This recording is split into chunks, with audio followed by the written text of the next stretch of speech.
Gorgias. In Gorgias, Socrates put sophistry and rhetoric under his questioning spotlight. Both were standard subjects for the education of the youth of the time, Gorgias himself being a leading proponent and teacher. But Socrates was highly critical, as this dialogue shows. The art of philosophy, he argues, must underlay and be the guiding ethical light for demonstrations of the skill of rhetoric, the so-called art of persuasion.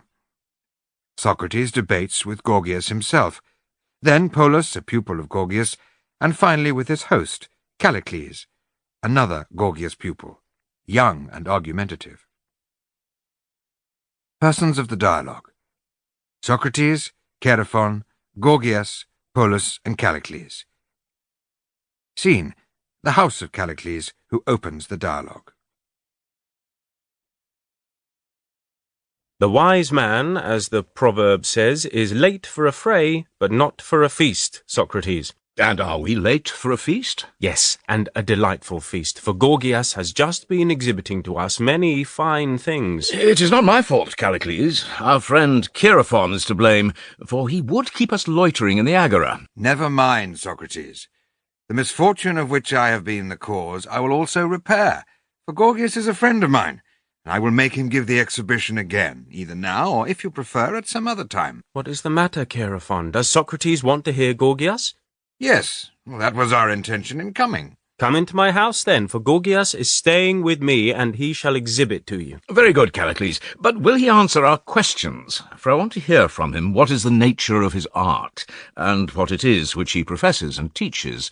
He may, as you, Chaerephon, suggest, defer the exhibition to some other time. There is nothing like asking him, Socrates, and indeed to answer questions is a part of his exhibition, for he was saying only just now that anyone in my house might put any question to him and that he would answer. How fortunate. Will you ask him, Chaerephon? What shall I ask him? Ask him who he is. What do you mean? I mean, such a question as would elicit from him, if he had been a maker of shoes, the answer that he is a cobbler. You understand? I understand, and will ask him. Tell me, Gorgias, is our friend Callicles right in saying that you undertake to answer any questions which you are asked? Quite right, Chaerephon. I was saying as much only just now, and I may add that many years have elapsed since anyone has asked me a new one. Then you must be very ready, Gorgias. Of that, Chaerephon, you can make trial. Yes, indeed. And if you like, Chaerephon, you may also make trial of me, Polus. For I think that Gorgias, who has been talking a long time, is tired. And do you, Polus, think that you can answer better than Gorgias? What does that matter if I answer well enough for you? Not at all. And you shall answer if you like. Ask. My question is this. If Gorgias had the skill of his brother Herodicus, what ought we to call him? Ought he not to have the name which is given to his brother? Certainly. Then we should be right in calling him a physician. Yes. And if he had the skill of Aristophon, the son of Aglaophon, or of his brother Polygnotus, what ought we to call him? Clearly, a painter. But now, what shall we call him? What is the art in which he is skilled? Oh, Chaerephon, there are many arts among mankind which are experimental and have their origin in experience. For experience makes the days of men to proceed according to art, and inexperience according to chance. And different persons in different ways are proficient in different arts, and the best persons in the best arts. And our friend Gorgias is one of the best. And the art in which he is a proficient is the noblest. Polus has been taught how to make a capital speech, Gorgias, but he is not fulfilling the promise which he made to Chaerephon. What do you mean, Socrates? I mean that he has not exactly answered the question which he was asked. Then why not ask him yourself? But I would much rather ask you, if you are disposed to answer, for I see from the few words which Polus has uttered that he has attended more to the art which is called rhetoric than to dialectic. What makes you say so, Socrates? Because, Polus, when Chaerephon asked you what was the art which Gorgias knows, you praised it as if you were answering someone who found fault with it, but you never said what the art was. Why, did I not say that it was the noblest of arts? Yes, indeed, but that was no answer to the question. Nobody asked what was the quality, but what was the nature of the art, and by what name we were to describe Gorgias. And I would still beg you briefly and clearly, as you answered Chaerephon when he asked you at first, to say what this art is, and what we ought to call Gorgias. Or rather, Gorgias, let me turn to you and ask the same question. What are we to call you, and what is the art which you profess? Rhetoric, Socrates, is my art. Then I am to call you a rhetorician? Yes, Socrates, and a good one, too. If you would call me that which, in Homeric language, I boast myself to be. I should wish to do so. Then pray do. And are we to say that you are able to make other men rhetoricians? Yes, that is exactly what I profess to make them, not only at Athens, but in all places. And will you continue to ask and answer questions, Gorgias, as we are at present doing, and reserve for another occasion the longer mode of speech which Polus was attempting? Will you keep your promise and answer shortly the questions which are asked of you? Some answers, Socrates, are of necessity longer, but I will do my best to make them as short as possible, for a part of my profession is that I can be as short as anyone. That is what is wanted, Gorgias. Exhibit the shorter method now, and the longer one at some other time. Well, I will. And you will certainly say that you never heard a man use fewer words. Very good, then. As you profess to be a rhetorician and a maker of rhetoricians, let me ask you, with what is rhetoric concerned? I might ask, with what is weaving concerned, and you would reply, would you not, with the making of garments? Yes. And music is concerned with the composition of melodies. It is. By hera, Gorgias, I admire the surpassing brevity of your answers. Yes, Socrates, I do think myself good at that. I am glad to hear it. Answer me in like manner about rhetoric. With what is rhetoric concerned? With discourse. What sort of discourse, Gorgias? Such discourse as would teach the sick under what treatment they might get well? No. Then rhetoric does not treat of all kinds of discourse. Certainly not. And yet rhetoric makes men able to speak. Yes. And to understand that about which they speak? Of course. But does not the art of medicine, which we were just now mentioning, also make men able to understand and speak about the sick? Certainly. Then medicine also treats of discourse? Yes. Of discourse concerning diseases. Just so. And does not gymnastic also treat of discourse concerning the good or evil condition of the body? Very true. And the same, Gorgias, is true of the other arts. All of them treat of discourse concerning the subjects with which they severally have to do. Clearly. Then why, if you call rhetoric the art which treats of discourse, and all the other arts treat of discourse, do you not call them arts of rhetoric? Because, Socrates, the knowledge of the other arts has only to do with some sort of external action, as of the hand. But there is no such action of the hand in rhetoric, which works and takes effect only through the medium of discourse. And therefore I am justified in saying that rhetoric treats of discourse. I am not sure whether I entirely understand you, but I dare say I shall soon know better. Please to answer me a question. You would allow that there are arts? Yes. As to the arts generally, they are for the most part concerned with doing, and require little or no speaking. In painting and statuary, and many other arts, the work may proceed in silence, and of such arts, I suppose you would say that they do not come within the province of rhetoric. You perfectly conceive my meaning, Socrates. But there are other arts which work wholly through the medium of language, and require either no action or very little, as, for example, the arts of arithmetic, of calculation, of geometry, and of playing draughts. In some of these, speech is pretty nearly coextensive with action, but in most of them, the verbal element is greater. They depend wholly on words for their efficacy and power. And I take your meaning to be that rhetoric is an art of this latter sort? Exactly. And yet I do not believe that you really mean to call any of these arts rhetoric, although the precise expression which you used was that rhetoric is an art which works and takes effect only through the medium of discourse, and an adversary who wished to be captious might say, and so, Gorgias, you call arithmetic rhetoric. But I do not think that you really call arithmetic rhetoric any more than geometry would be so called by you. You are quite right, Socrates, in your apprehension of my meaning. Well then, let me now have the rest of my answer. Seeing that rhetoric is one of those arts which works mainly by the use of words, and there are other arts which also use words, tell me what is that quality in words with which rhetoric is concerned? Suppose that a person asks me about some of the arts which I was mentioning just now. He might say, "Socrates, what is arithmetic?" And I should reply to him, as you replied to me, that arithmetic is one of those arts which take effect through words. And then he would proceed to ask, words about what? And I should reply, words about odd and even numbers, and how many there are of each.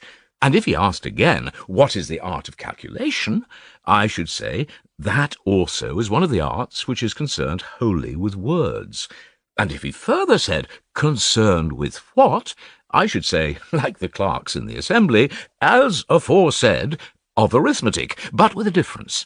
The difference being that the art of calculation considers not only the quantities of odd and even numbers, but also their numerical relations to themselves and to one another.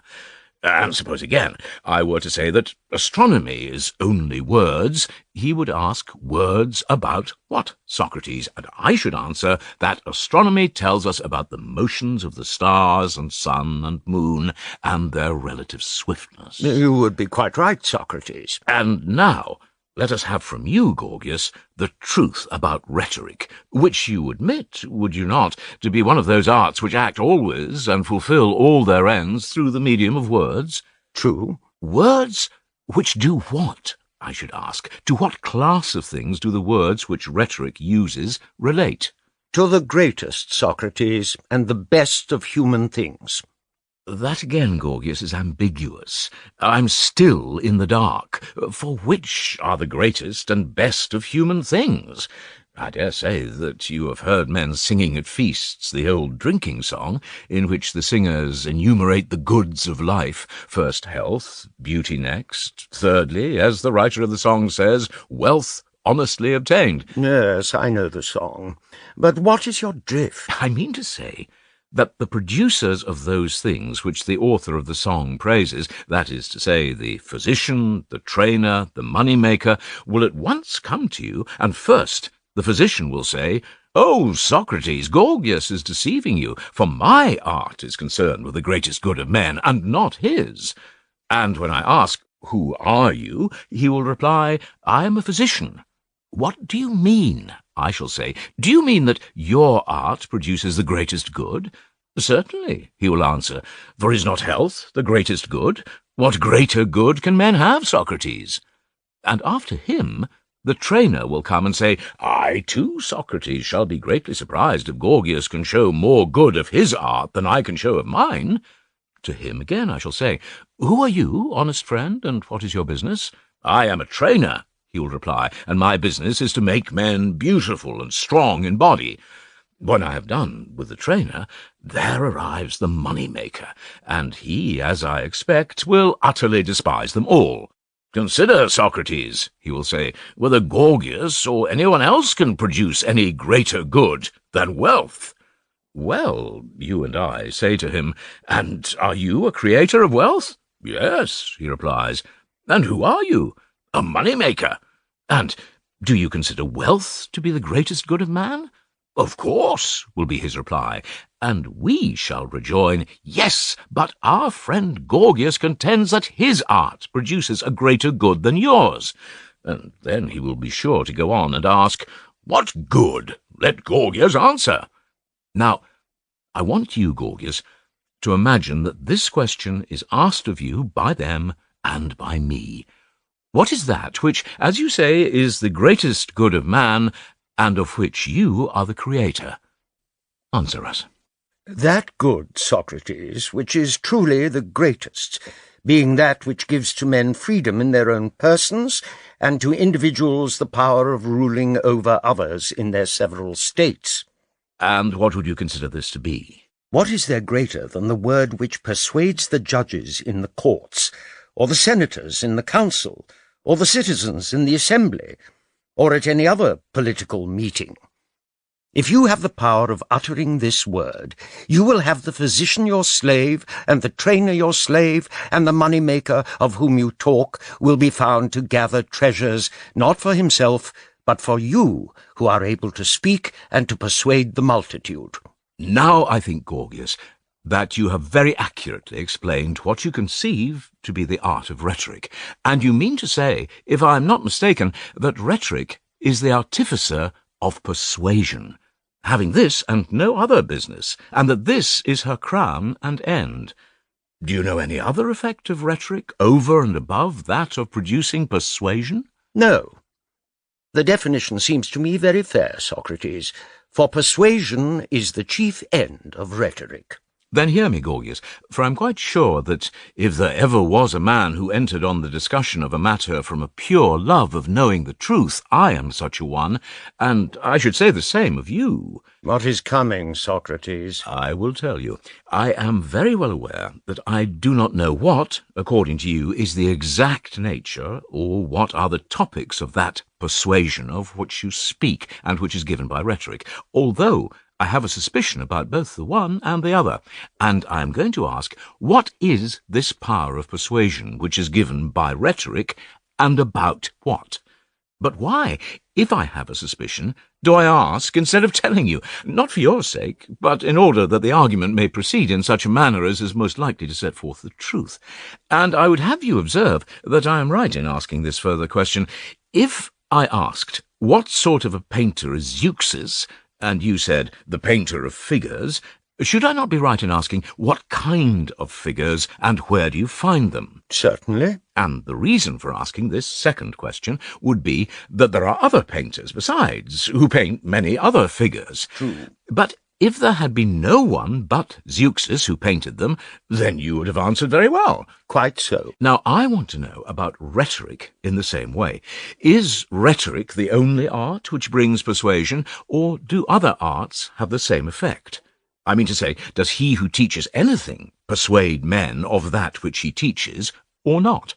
He persuades, Socrates. There can be no mistake about that. Again, if we take the arts of which we were just now speaking, do not arithmetic and the arithmeticians teach us the properties of number? Certainly. And therefore persuade us of them? Yes. Then arithmetic, as well as rhetoric, is an artificer of persuasion. Clearly. And if anyone asks us what sort of persuasion, and about what, we shall answer persuasion which teaches the quantity of odd and even, and we shall be able to show that all the other arts of which we were just now speaking are artificers of persuasion, and of what sort, and about what. Very true. Then rhetoric is not the only artificer of persuasion. True. Seeing, then, that not only rhetoric works by persuasion, but that other arts do the same, as in the case of the painter, a question has arisen which is a very fair one. Of what persuasion is rhetoric the artificer, and about what? Is not that a fair way of putting the question? I think so. Then if you approve the question, Gorgias, what is the answer? I answer, Socrates, that rhetoric is the art of persuasion in courts of law and other assemblies, as I was just now saying, and about the just and unjust. And that, Gorgias, was what I was suspecting to be your notion. Yet I would not have you wonder if, by and by, I am found repeating a seemingly plain question, for I ask not in order to confute you, but, as I was saying, that the argument may proceed consecutively, and that we may not get the habit of anticipating and suspecting the meaning of one another's words. I would have you develop your own views in your own way, whatever may be your hypothesis. I think that you are quite right, Socrates. Then let me raise another question. There is such a thing as having learned. Yes. And there is also having believed. Yes. And is the having learned the same as having believed? And are learning and belief the same things? In my judgment, Socrates, they are not the same. And your judgment is right, as you may ascertain in this way. If a person were to say to you, "Is there, Gorgias, a false belief as well as a true?" you would reply, if I'm not mistaken, that there is. Yes. Well, but is there a false knowledge as well as a true? No. No, indeed.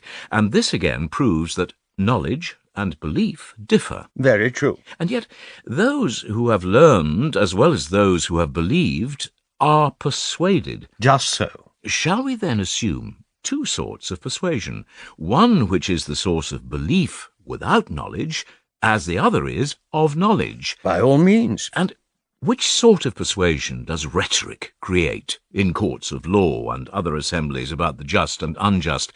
The sort of persuasion which gives belief without knowledge, or that which gives knowledge?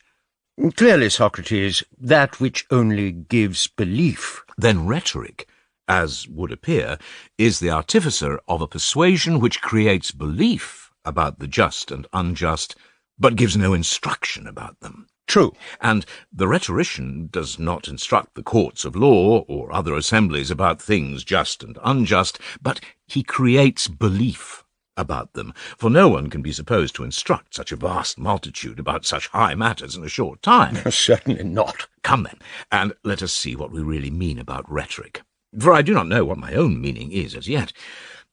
When the assembly meets to elect a physician or a shipwright or any other craftsman, will the rhetorician be taken into counsel?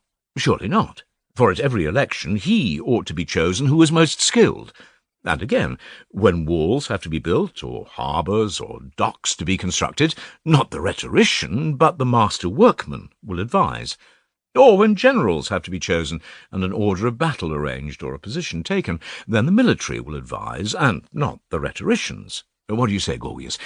Since you profess to be a rhetorician and a maker of rhetoricians, I cannot do better than learn the nature of your art from you, and here let me assure you that I have your interest in view as well as my own, for likely enough some one or other of the young men present might desire to become your pupil, and in fact I see some, and a good many too, who have this wish, but they would be too modest to question you, and therefore when you are interrogated by me, I would have you imagine that you are interrogated by them. What is the use of coming to you, Gorgias, they will say. About what will you teach us to advise the state? About the just and unjust only, or about those other things also which Socrates has just mentioned? How will you answer them? I like your way of leading us on, Socrates, and I will endeavour to reveal to you the whole nature of rhetoric. You must have heard, I think, that the docks and the walls of the Athenians and the plan of the harbour were devised in accordance with the counsels, partly of Themistocles and partly of Pericles, and not at the suggestion of the builders. Such is the tradition, Gorgias, about Themistocles, and I myself heard the speech of Pericles when he advised us about the middle wall. And you will observe, Socrates, that when a decision has to be given in such matters, the rhetoricians are the advisers. They are the men who win their point. I had that in my admiring mind, Gorgias, when I asked what is the nature of rhetoric, which always appears to me, when I look at the matter in this way, to be a marvel of greatness. A marvel indeed, Socrates. If you only knew how rhetoric comprehends and holds under her sway all the inferior arts. Let me offer you a striking example of this. On several occasions I have been with my brother Herodicus, or some other physician, to see one of his patients, who would not allow the physician to give him medicine, or apply the knife or hot iron to him, and I have persuaded him to do for me what he would not do for the physician, just by the use of rhetoric. And I say that if a rhetorician and a physician were to go to any city, and had there to argue in the ecclesia or any other assembly as to which of them should be elected state physician, the physician would have no chance, but he who could speak would be chosen if he wished.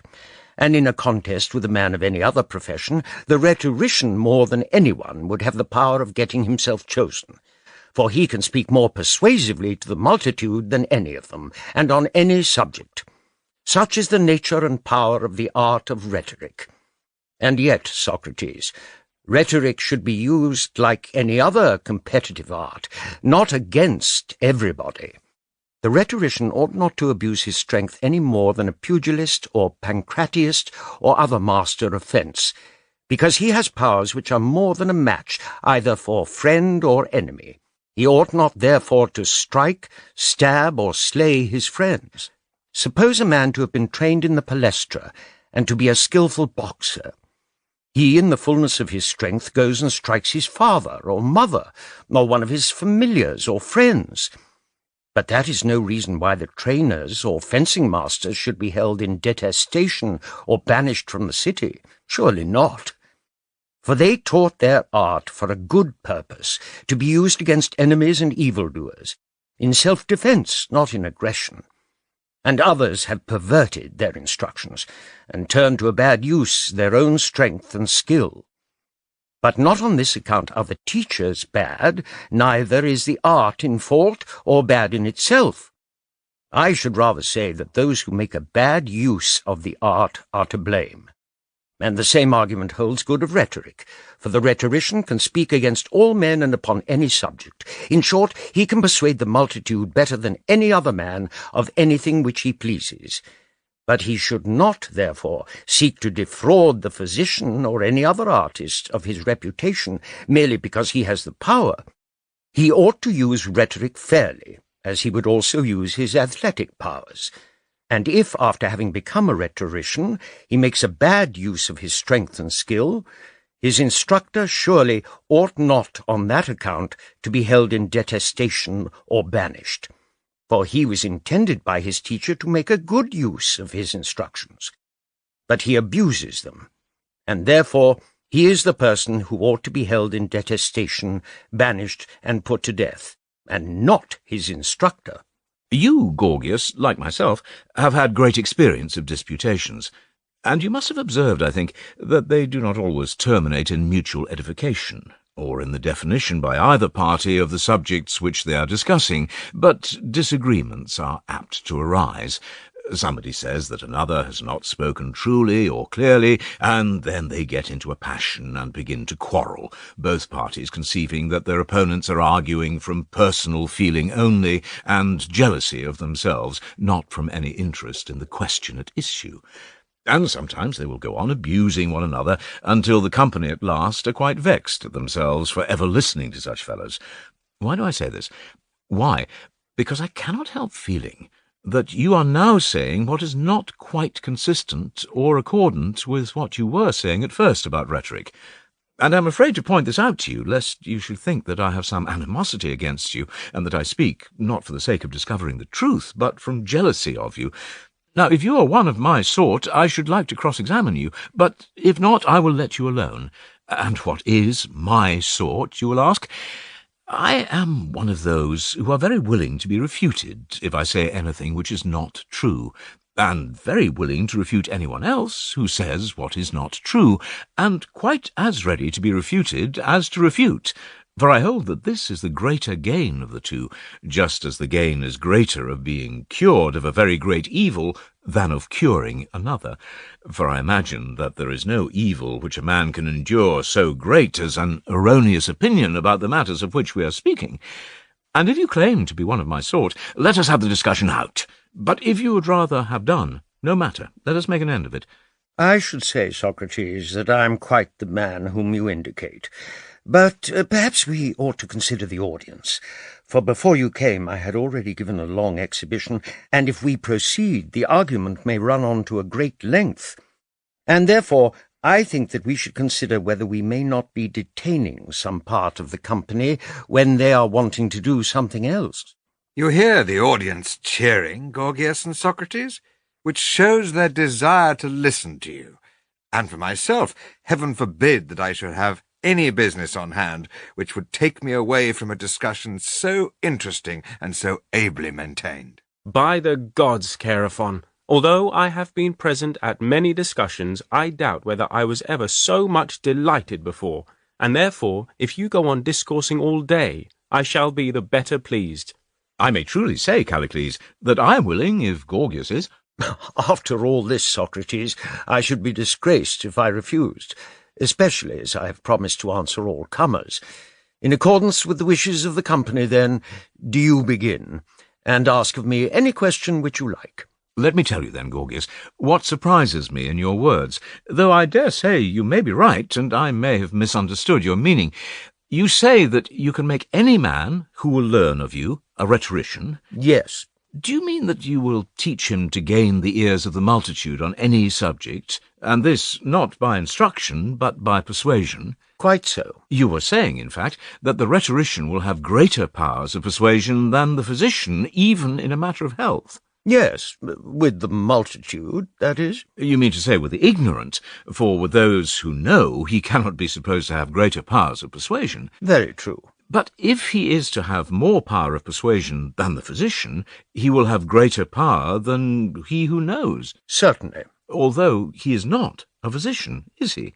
No. And he who is not a physician must obviously be ignorant of what the physician knows. Clearly. Then, when the rhetorician is more persuasive than the physician, the ignorant is more persuasive with the ignorant than he who has knowledge. Is not that the inference? In the case supposed, yes. And the same holds of the relation of rhetoric to all the other arts. The rhetorician need not know the truth about things, he has only to discover some way of persuading the ignorant that he has more knowledge than those who know. Yes, Socrates. And is not this a great comfort?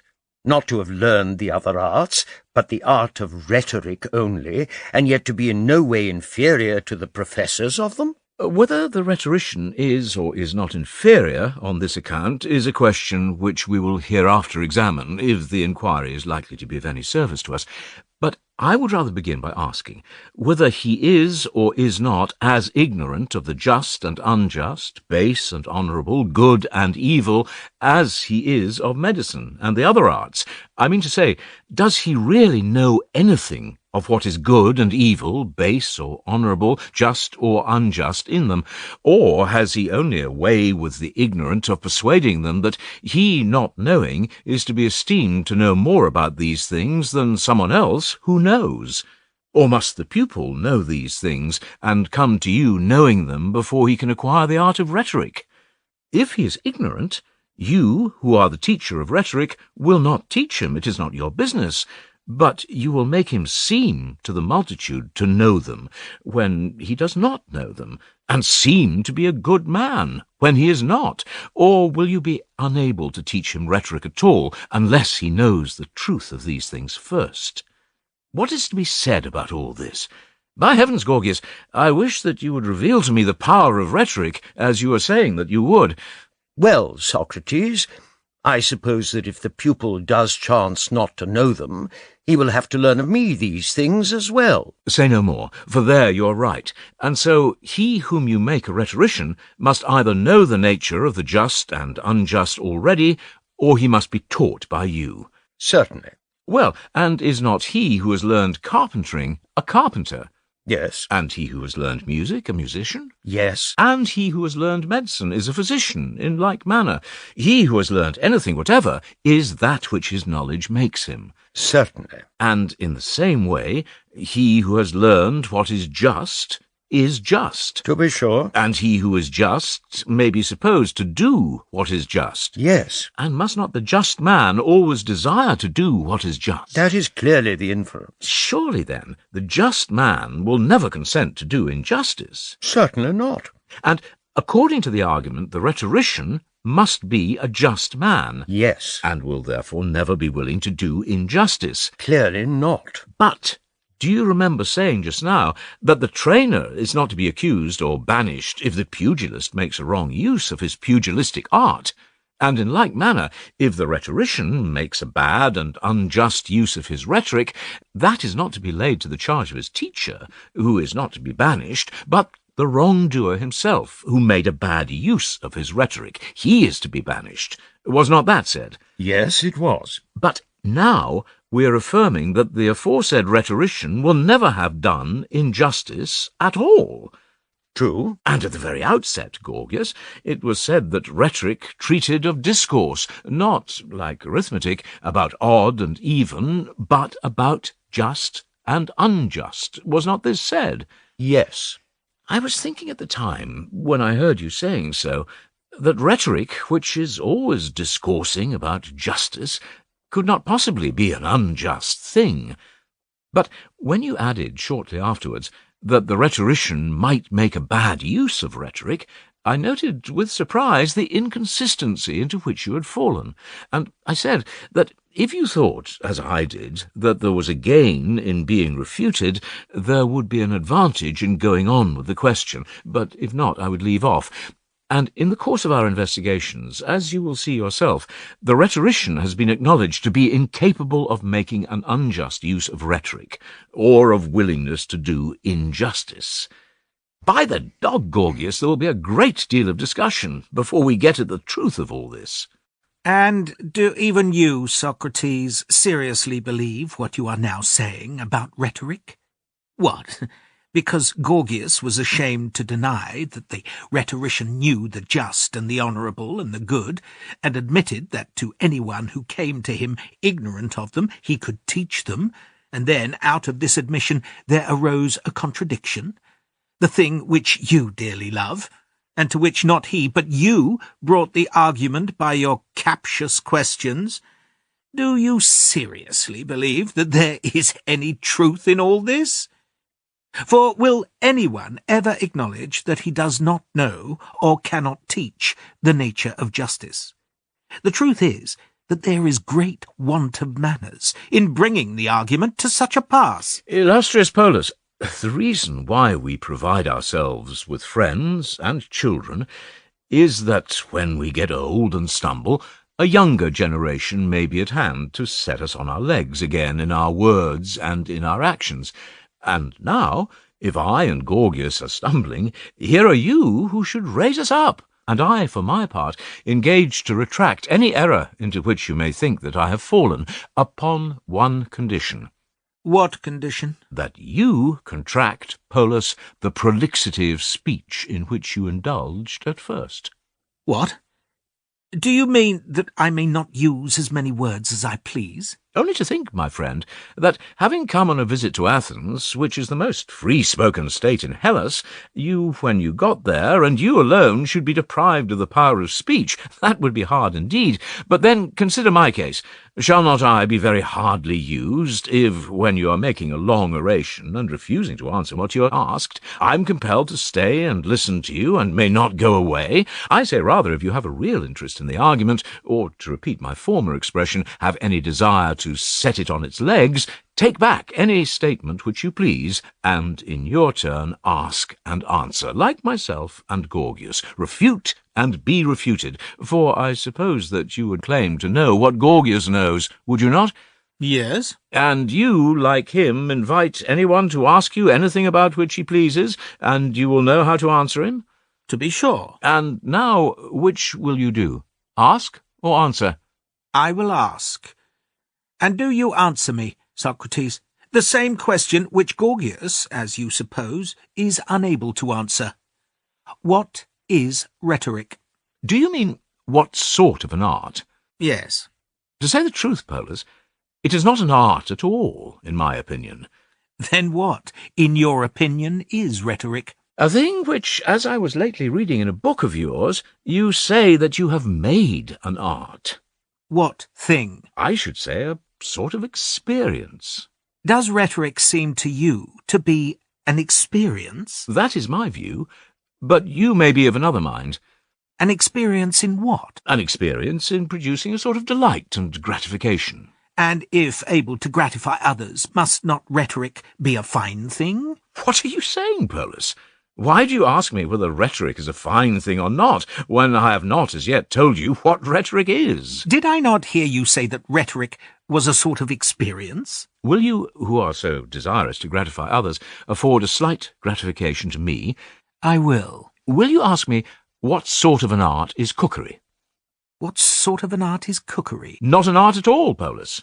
What then? I should say an experience. In what? I wish that you would explain to me. An experience in producing a sort of delight and gratification, Polus. Then are cookery and rhetoric the same? No, they're only different parts of the same profession. Of what profession? I'm afraid that the truth may seem discourteous, and I hesitate to answer, lest Gorgias should imagine that I'm making fun of his own profession. For whether or no this is that art of rhetoric which Gorgias practices, I really cannot tell. From what he was just now saying, nothing appeared of what he thought of his art, but the rhetoric which I mean is a part of a not very creditable whole. A part of what, Socrates? Say what you mean, and never mind me. In my opinion, Gorgias, the whole of which rhetoric is a part is not an art at all, but the habit of a bold and ready wit, which knows how to manage mankind. This habit I sum up under the word flattery, and it appears to me to have many other parts, one of which is cookery, which may seem to be an art, but, as I maintain, is only an experience or routine and not an art. Another part is rhetoric, and the art of attiring and sophistry are two others. Thus there are 4 branches and 4 different things answering to them. And Polus may ask, if he likes, for he has not as yet been informed, what part of flattery is rhetoric. He did not see that I had not yet answered him when he proceeded to ask a further question, whether I do not think rhetoric a fine thing. But I shall not tell him whether rhetoric is a fine thing or not until I have first answered what is rhetoric, for that would not be right, Polus. But I shall be happy to answer if you will ask me what part of flattery is rhetoric. I will ask, and do you answer. What part of flattery is rhetoric? Will you understand my answer? Rhetoric, according to my view, is the ghost or counterfeit of a part of politics. And noble or ignoble?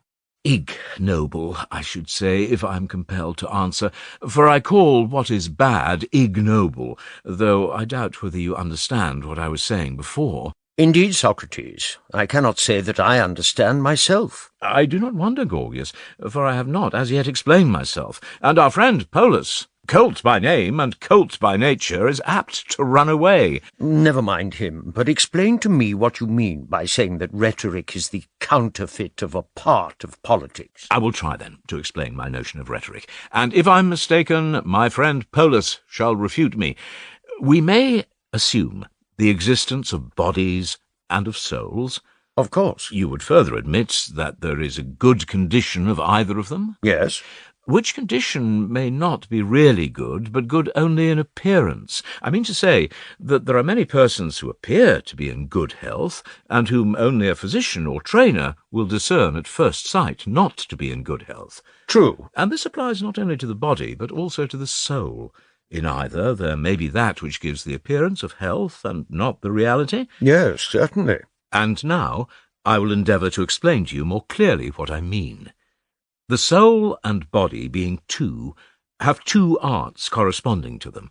There is the art of politics, attending on the soul, and another art attending on the body, of which I know no single name, but which may be described as having 2 divisions, one of them gymnastic, and the other medicine. And in politics there is a legislative part which answers to gymnastic, as justice does to medicine, and the 2 parts run into one another, justice having to do with the same subject as legislation, and medicine with the same subject as gymnastic, but with a difference. Now, seeing that there are these 4 arts, 2 attending on the body and 2 on the soul for their highest good, flattery, knowing, or rather guessing their natures, has distributed herself into 4 shams or simulations of them. She puts on the likeness of some one or other of them, and pretends to be that which she simulates, and, having no regard for men's highest interests, is ever making pleasure the bait of the unwary, and deceiving them into the belief that she is of the highest value to them. Cookery simulates the disguise of medicine, and pretends to know what food is the best for the body. And if the physician and the cook had to enter into a competition in which children were the judges, or men who had no more sense than children, as to which of them best understands the goodness or badness of food, the physician would be starved to death. A flattery I deem this to be, and of an ignoble sort, Polus, for to you I am now addressing myself, because it aims at pleasure, without any thought of the best. An art, I do not call it, but only an experience, because it is unable to explain or to give a reason of the nature of its own applications. And I do not call any irrational thing an art, but if you dispute my words, I am prepared to argue in defence of them. Cookery, then, I maintain to be a flattery which takes the form of medicine, and tiring, in like manner, is a flattery which takes the form of gymnastic, and is knavish, false, ignoble, illiberal, working deceitfully by the help of lines and colours and enamels and garments, and making men affect a spurious beauty to the neglect of the true beauty which is given by gymnastic. I would rather not be tedious, and therefore I will only say, after the manner of geometricians, for I think that by this time you will be able to follow, as gymnastic is to physical training, so sophistry is to legislation, and as cookery is to medicine, so rhetoric is to justice. And this, I say, is the natural difference between the rhetorician and the sophist, but by reason of their near connection they are apt to be jumbled up together. Neither do they know what to make of themselves, nor do other men know what to make of them. For if the body presided over itself, and were not under the guidance of the soul, and the soul did not discern and discriminate between cookery and medicine, but the body was made the judge of them, and the rule of judgment was the bodily delight which was given by them, then the word of Anaxagoras, that word with which you, friend Polus, are so well acquainted, would prevail far and wide. Chaos would come again, and cookery, health, and medicine would mingle in an indiscriminate mass. And now I have told you my notion of rhetoric, which is, in relation to the soul, what cookery is to the body. I may have been inconsistent in making a long speech when I would not allow you to discourse at length, but I think that I may be excused because you did not understand me, and could make no use of my answer when I spoke shortly, and therefore I had to enter into an explanation. And if I show an equal inability to make use of yours, I hope that you will speak at equal length. But if I am able to understand you, let me have the benefit of your brevity, as is only fair. And now you may do what you please with my answer. What do you mean? Do you think that rhetoric is flattery? Nay, I said a part of flattery. If at your age, Polus, you cannot remember, what will you do by and by when you get older? And are the good rhetoricians meanly regarded in states under the idea that they are flatterers? Is that a question, or the beginning of a speech? I am asking a question. Then my answer is that they are not regarded at all. How not regarded?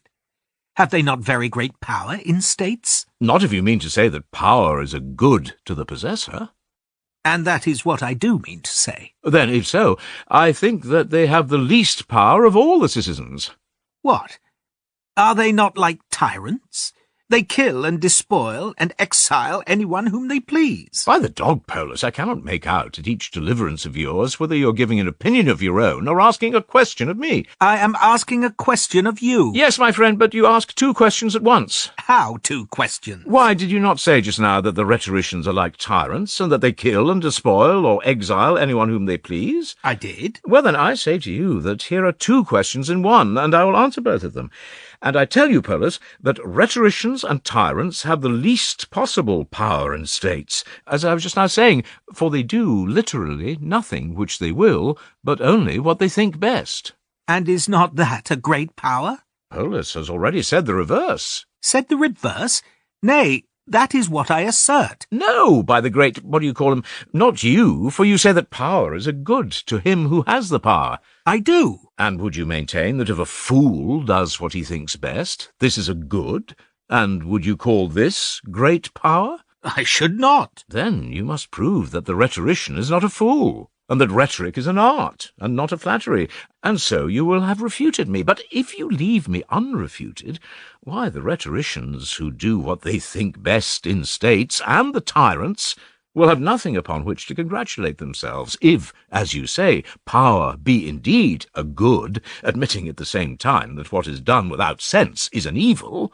Yes, I admit that. How, then, can the rhetoricians or the tyrants have great power in states, unless Polus can refute Socrates and prove to him that they do as they will? This fellow! I say that they do not do as they will. Now refute me. Why? Have you not already said that they do as they think best? And I say so still. Then surely they do as they will. I deny it. But they do what they think best. I? That, Socrates, is monstrous and absurd. Good words, good Polus, as I may say in your own peculiar style, but if you have any questions to ask of me, either prove that I am in error or give the answer yourself. Very well. I am willing to answer that I may know what you mean. Do men appear to you to will that which they do, or to will that further end for the sake of which they do a thing? When they take medicine, for example, at the bidding of a physician, do they will the drinking of the medicine, which is painful, or the health for the sake of which they drink? Clearly the health. And when men go on a voyage or engage in business, they do not will that which they are doing at the time, for who would desire to take the risk of a voyage or the trouble of business, but they will to have the wealth for the sake of which they go on a voyage. Certainly. And is not this universally true? If a man does something for the sake of something else, he wills not that which he does, but that for the sake of which he does it. Yes. And are not all things either good or evil, or intermediate and indifferent? To be sure, Socrates. Wisdom and health and wealth and the like you would call goods, and their opposites evils? I should. And the things which are neither good nor evil, and which partake sometimes of the nature of good, and at other times of evil, or of neither, are such as sitting, walking, running, sailing, or again, wood, stones, and the like. These are the things which you would call neither good nor evil. Exactly so. Are these indifferent things done for the sake of the good, or the good for the sake of the indifferent?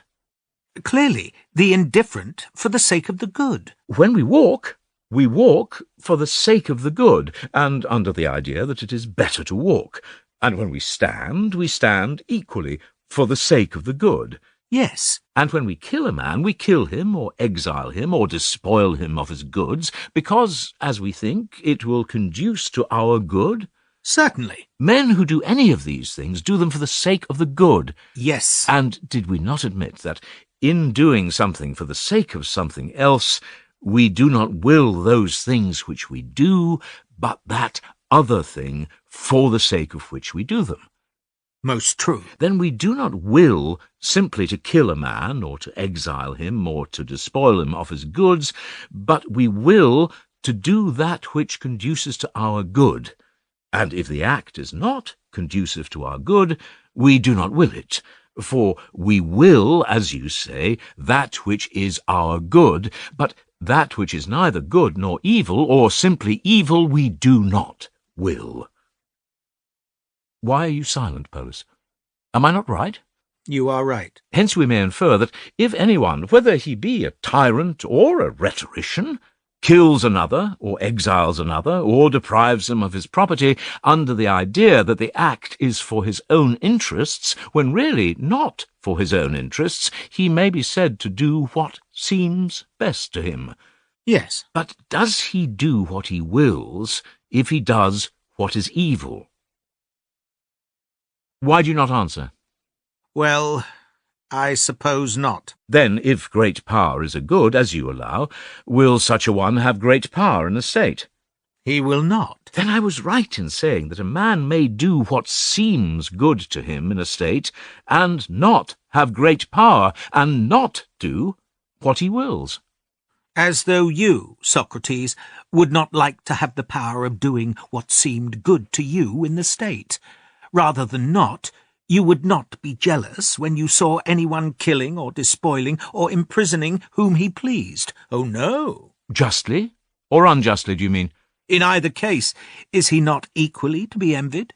Forbear, Polus. Why forbear? Because you ought not to envy wretches who are not to be envied, but only to pity them. And are those of whom I spoke wretches? Yes, certainly they are. And so you think that he who slays anyone whom he pleases, and justly slays him, is pitiable and wretched? No, I do not say that of him, but neither do I think that he is to be envied. Were you not saying just now that he is wretched? Yes, my friend, if he killed another unjustly, in which case he is also to be pitied, and he is not to be envied if he killed him justly. At any rate, you will allow that he who is unjustly put to death is wretched and to be pitied. Not so much, Polus, as he who kills him, and not so much as he who is justly killed. How can that be, Socrates? That may very well be, inasmuch as doing injustice is the greatest of evils. But is it the greatest? Is not suffering injustice a greater evil? Certainly not.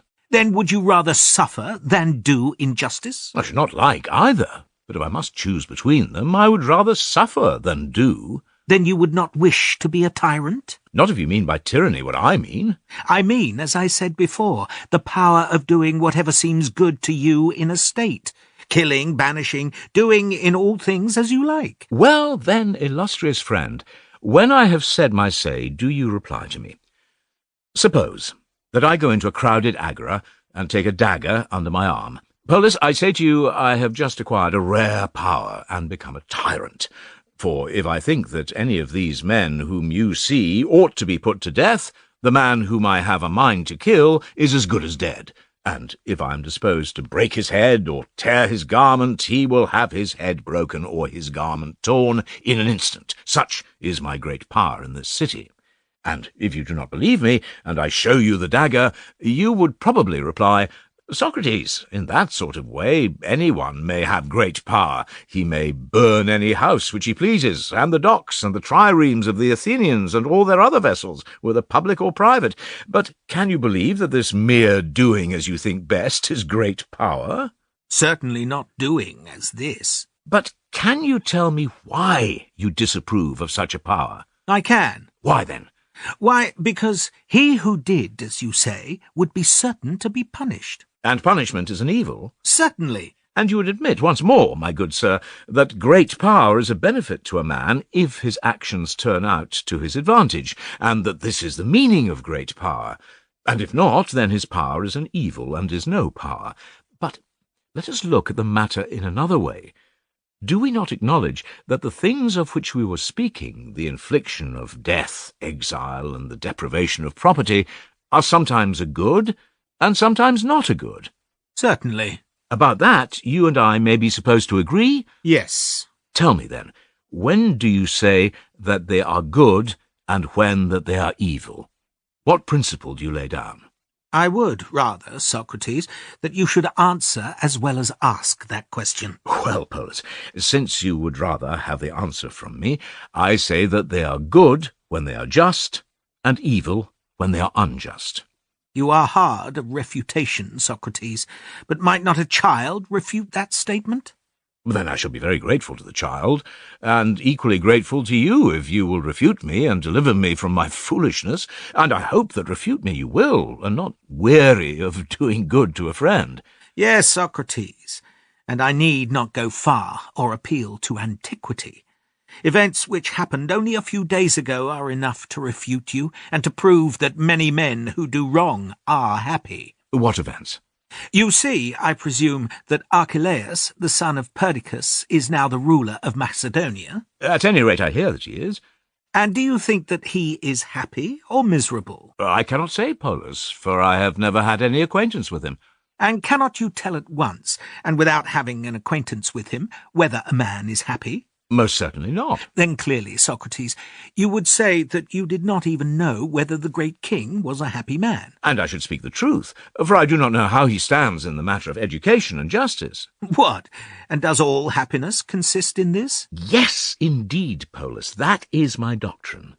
The men and women who are gentle and good are also happy, as I maintain, and the unjust and evil are miserable. Then, according to your doctrine, the said Archelaus is miserable. Yes, my friend, if he is wicked.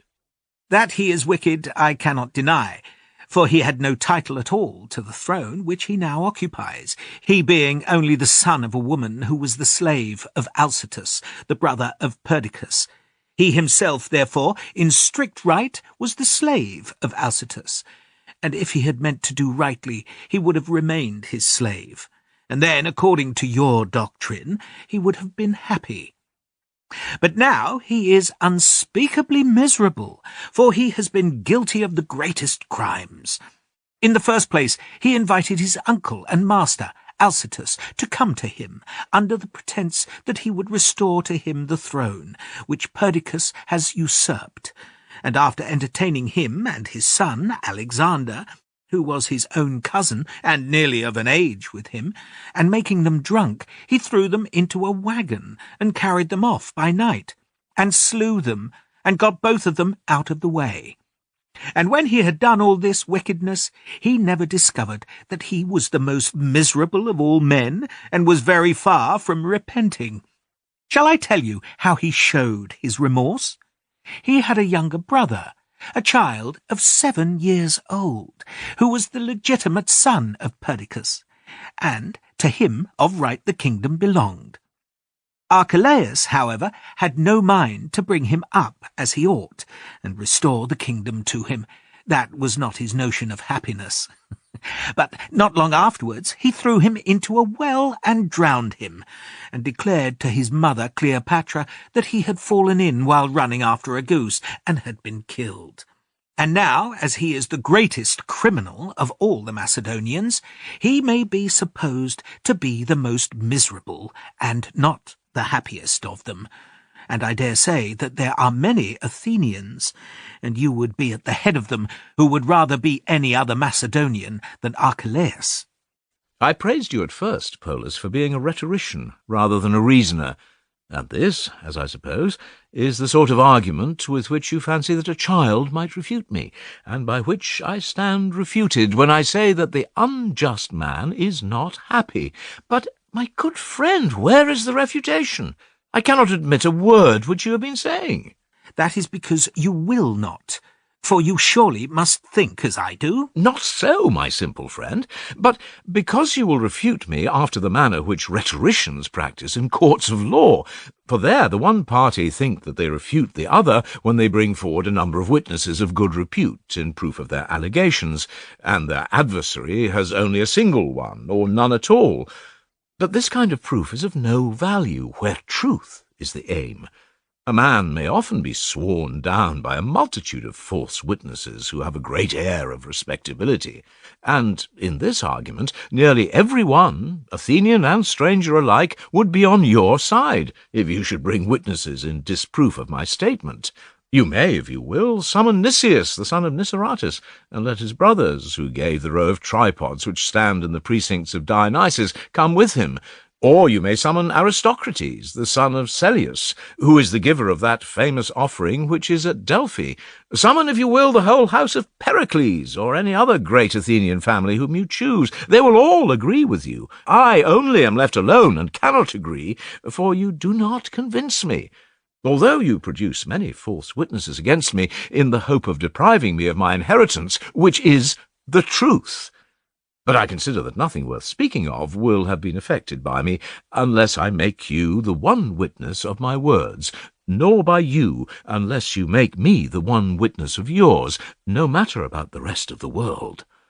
For there are 2 ways of refutation, one which is yours, and that of the world in general, but mine is of another sort. Let us compare them, then, and see in what they differ.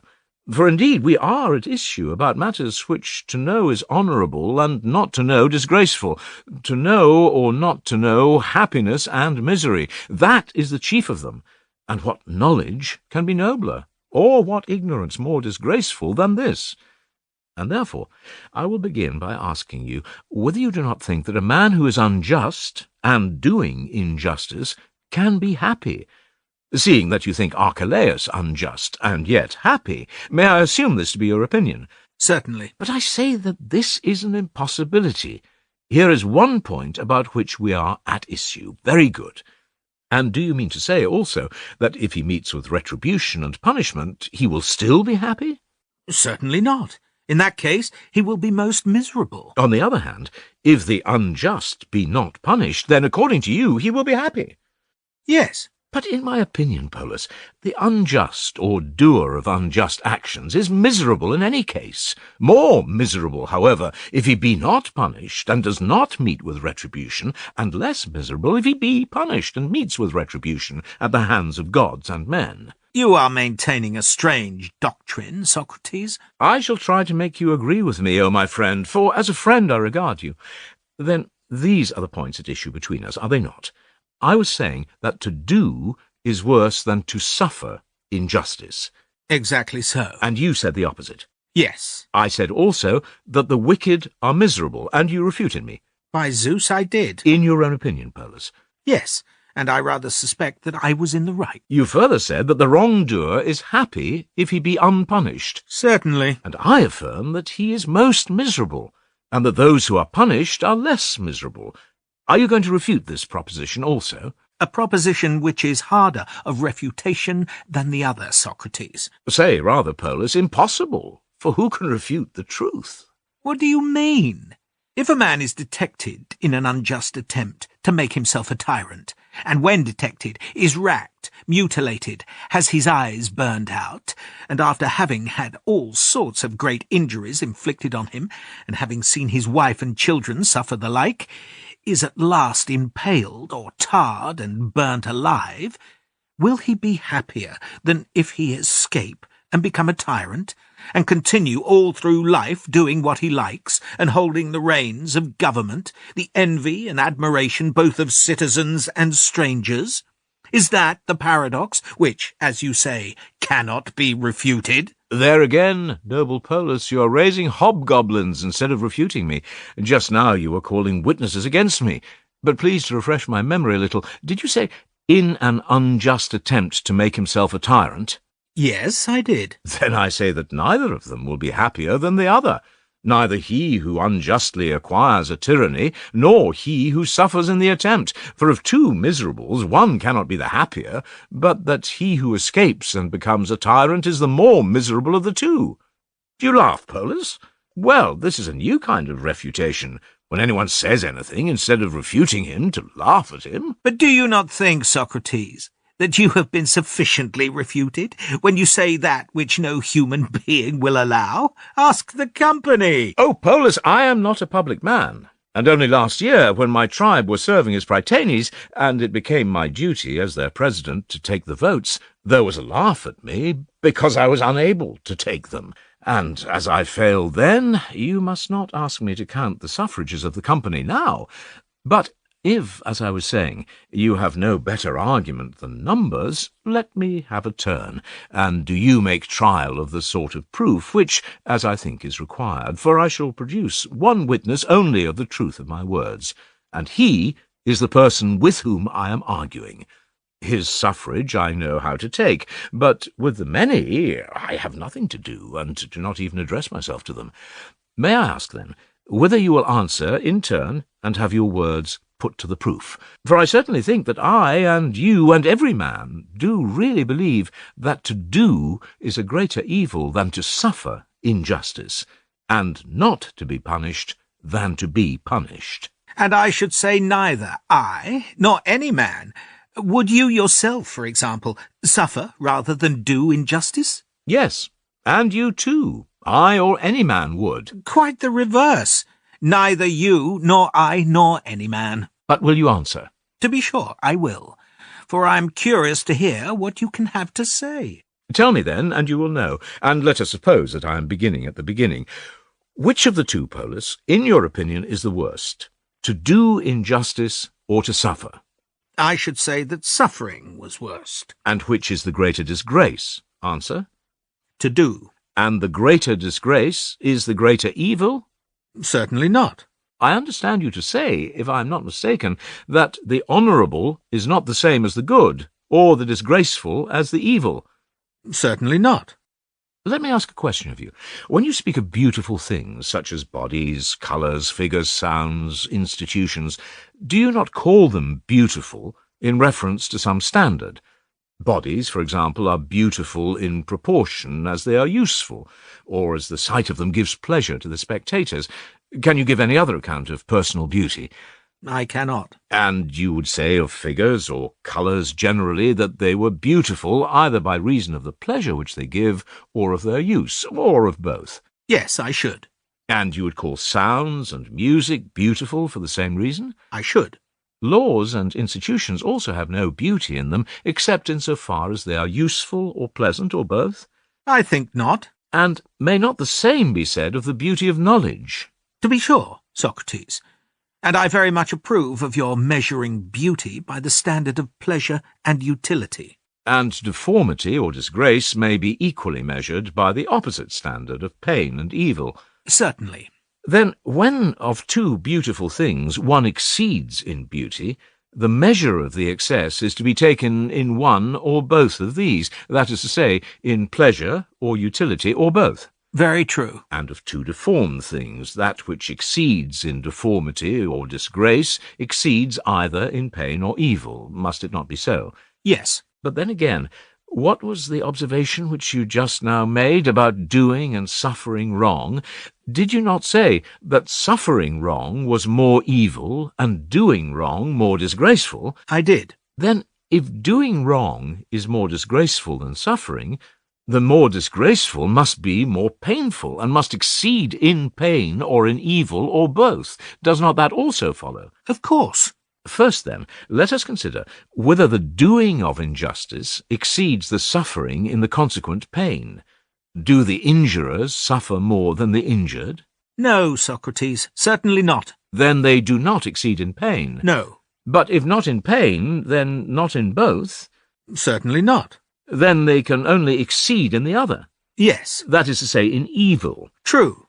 Then doing injustice will have an excess of evil, and will therefore be a greater evil than suffering injustice.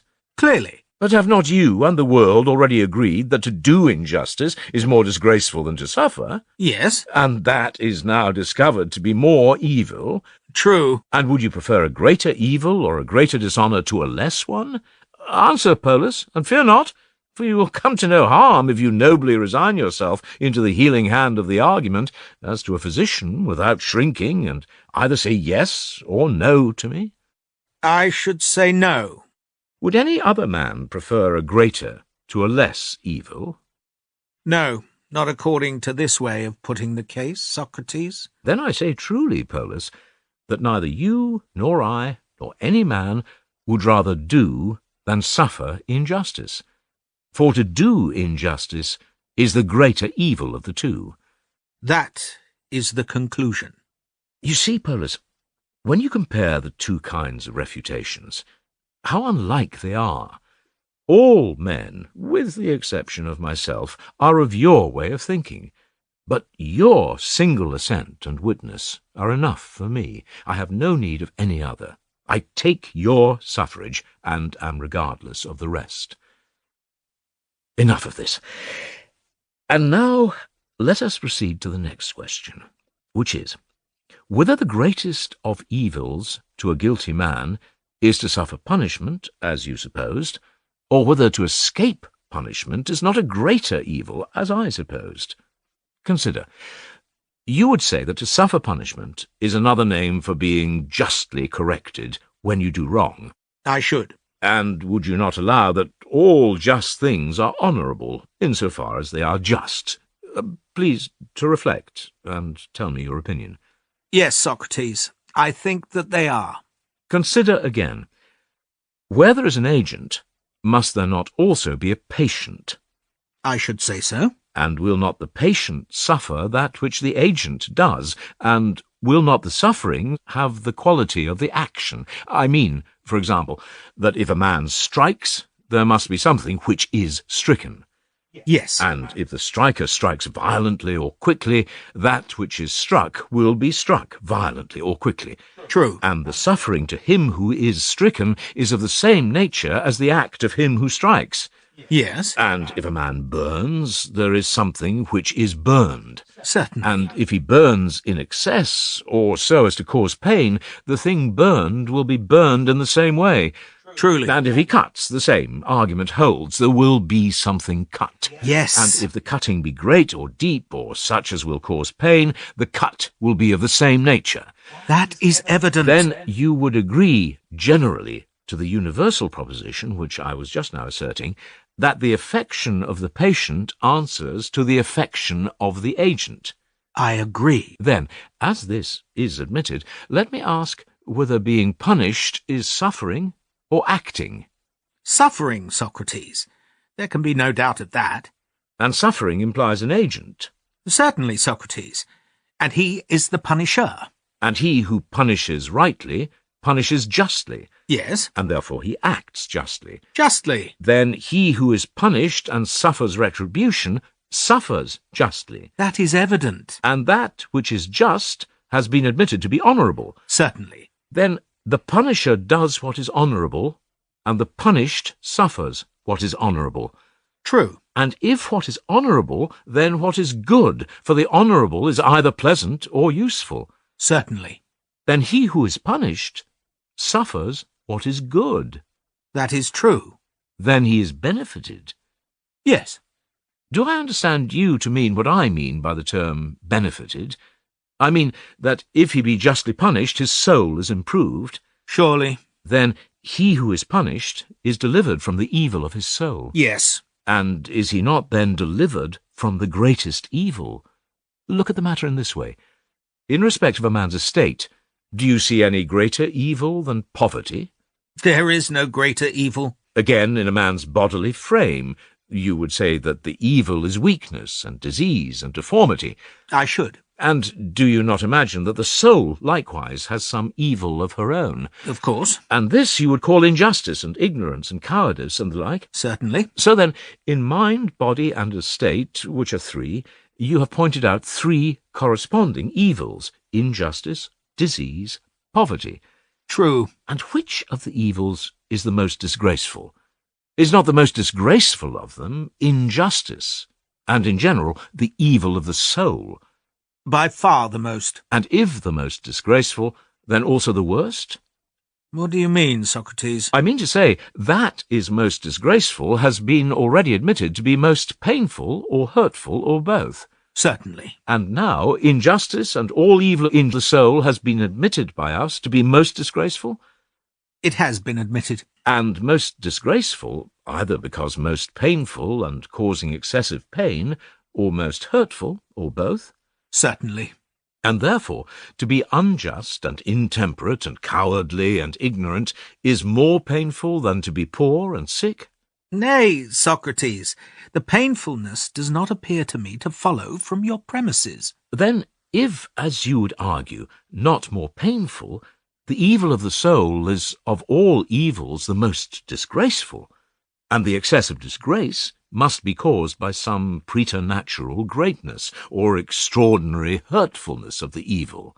Clearly. And that which exceeds most in hurtfulness will be the greatest of evils? Yes. Then injustice and intemperance, and in general the depravity of the soul, are the greatest of evils? That is evident. Now, what art is there which delivers us from poverty? Does not the art of making money? Yes. And what art frees us from disease? Does not the art of medicine? Very true. And what from vice and injustice? If you are not able to answer at once, ask yourself whither we go with the sick, and to whom we take them. To the physicians, Socrates. And to whom do we go with the unjust and intemperate? To the judges, you mean? Who are to punish them? Yes.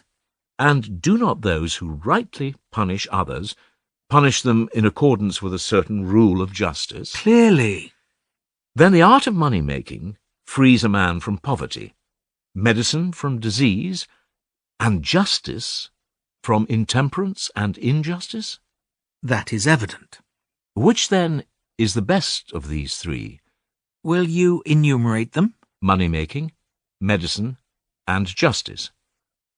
Justice, Socrates, far excels the two others. And justice, if the best, gives the greatest pleasure or advantage, or both? Yes. But is the being healed a pleasant thing? And are those who are being healed pleased? I think not. A useful thing, then? Yes? Yes, because the patient is delivered from a great evil, and this is the advantage of enduring the pain, that you get well. Certainly. And would he be the happier man in his bodily condition who is healed, or who was never out of health? Clearly, he who was never out of health. Yes, for happiness surely does not consist in being delivered from evils, but in never having had them. True. And suppose the case of two persons who have some evil in their bodies, and that one of them is healed and delivered from evil, and another is not healed, but retains the evil. Which of them is the most miserable? Clearly, he who is not healed. And was not punishment said by us to be a deliverance from the greatest of evils, which is vice? True. And justice punishes us, and makes us more just, and is the medicine of our vice? True. He, then, has the first place in the scale of happiness who has never had vice in his soul, for this has been shown to be the greatest of evils. Clearly. And he has the second place who is delivered from vice. True. That is to say, he who receives admonition and rebuke and punishment. Yes? Then he lives worst, who, having been unjust, has no deliverance from injustice? Certainly. That is, he lives worst, who commits the greatest crimes, and who, being the most unjust of men, succeeds in escaping rebuke or correction or punishment. And this, as you say, has been accomplished by Archelaus and other tyrants and rhetoricians and potentates. True. May not their way of proceeding, my friend, be compared to the conduct of a person who is afflicted with the worst of diseases, and yet contrives not to pay the penalty to the physician for his sins against his constitution, and will not be cured, because, like a child, he is afraid of the pain of being burned or cut? Is not that a parallel case? Yes, truly. He would seem as if he did not know the nature of health and bodily vigour. And if we are right, Polus, in our previous conclusions, they are in a like case who strive to evade justice, which they see to be painful, but are blind to the advantage which ensues from it, not knowing how far more miserable a companion a diseased soul is than a diseased body. A soul, I say, which is corrupt and unrighteous and unholy, and hence they do all that they can to avoid punishment, and to avoid being released from the greatest of evils. They provide themselves with money and friends, and cultivate to the utmost their powers of persuasion. But if we, Polus, are right, do you see what follows? Or shall we draw out the consequences in form? If you please. Is it not a fact that injustice, and the doing of injustice, is the greatest of evils?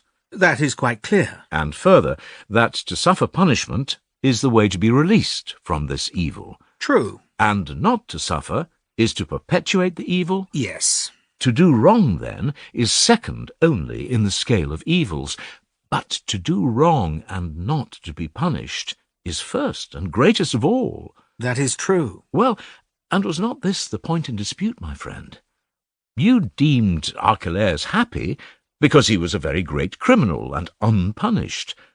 I, on the other hand, maintain that he or any other who, like him, has done wrong and has not been punished is, and ought to be, the most miserable of all men, and that the doer of injustice is more miserable than the sufferer, and he who escapes punishment more miserable than he who suffers.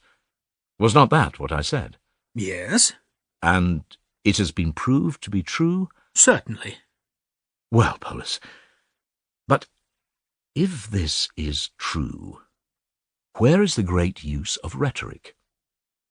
If we admit what has been just now said, every man ought in every way to guard himself against doing wrong, for he will thereby suffer great evil. True. And if he, or anyone about whom he cares, does wrong, he ought of his own accord to go where he will be immediately punished. He will run to the judge, as he would to the physician, in order that the disease of injustice may not be rendered chronic and become the incurable cancer of the soul.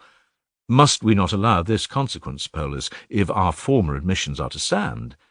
Is any other inference consistent with them? To that, Socrates, there can be but one answer. Then rhetoric, is of no use to us, Polus, in helping a man to excuse his own injustice, that of his parents or friends or children or country, but may be of use to anyone who holds that instead of excusing, he ought to accuse himself above all, and in the next degree his family or any of his friends who may be doing wrong. He should bring to light the iniquity and not conceal it, that so the wrongdoer may suffer and be made whole. And he should even force himself and others not to shrink, but with closed eyes, like brave men, to let the physician operate with knife or searing iron, not regarding the pain, in the hope of attaining the good and the honourable. Let him who has done things worthy of stripes allow himself to be scourged, if of bonds to be bound, if of a fine to be fined, if of exile to be exiled, if of death to die, himself being the first to accuse himself and his own relations, and using rhetoric to this end, that his and their unjust actions may be made manifest, and that they themselves may be delivered from injustice, which is the greatest evil. Then, Polus, rhetoric would indeed be useful. Do you say yes or no to that? To me, Socrates, what you are saying appears very strange, though probably in agreement with your premises. Is not this the conclusion, if the premises are not disproven? Yes, it certainly is. And from the opposite point of view, if indeed it be our duty to harm another, whether an enemy or not, I accept the case of self-defence, then I have to be upon my guard. But if my enemy injures a third person, then in every sort of way, by word as well as deed, I should try to prevent his being punished, or appearing before the judge, and if he appears, I should contrive that he should escape, and not suffer punishment. If he has stolen a sum of money, let him keep what he has stolen, and spend it on him and his, regardless of religion and justice. And if he have done things worthy of death, let him not die, but rather be immortal in his wickedness. Or if this is not possible, let him at any rate be allowed to live as long as he can. For such purposes, Polus, rhetoric may be useful, but is of small, if of any use, to him who is not intending to commit injustice. At least, there was no such use discovered by us in the previous discussion.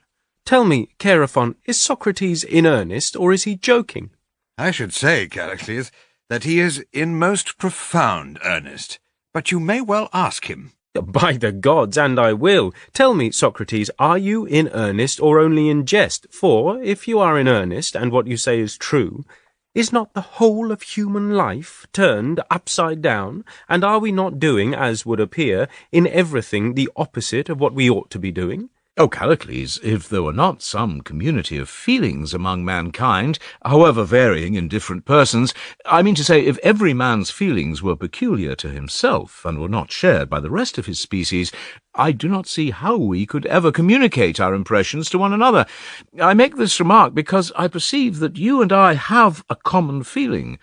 For we are lovers both, and both of us have two loves apiece. I am the lover of Alcibiades, the son of Cleinias, and of philosophy, and you of the Athenian Demas, and of Demas, the son of Pyrilampes. Now, I observe that you, with all your cleverness, do not venture to contradict your favourite in any word or opinion of his, but as he changes, you change, backwards and forwards. When the Athenian Demas denies anything that you are saying in the assembly, you go over to his opinion, and you do the same with Demas, the fair young son of Pyrilampes, for you have not the power to resist the words and ideas of your loves.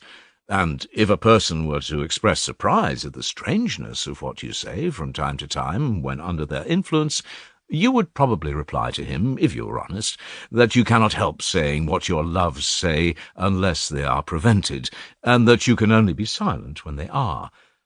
Now you must understand that my words are an echo too, and therefore you need not wonder at me. But if you want to silence me, silence philosophy, who is my love, for she is always telling me what I am now telling you, my friend. Neither is she capricious like my other love.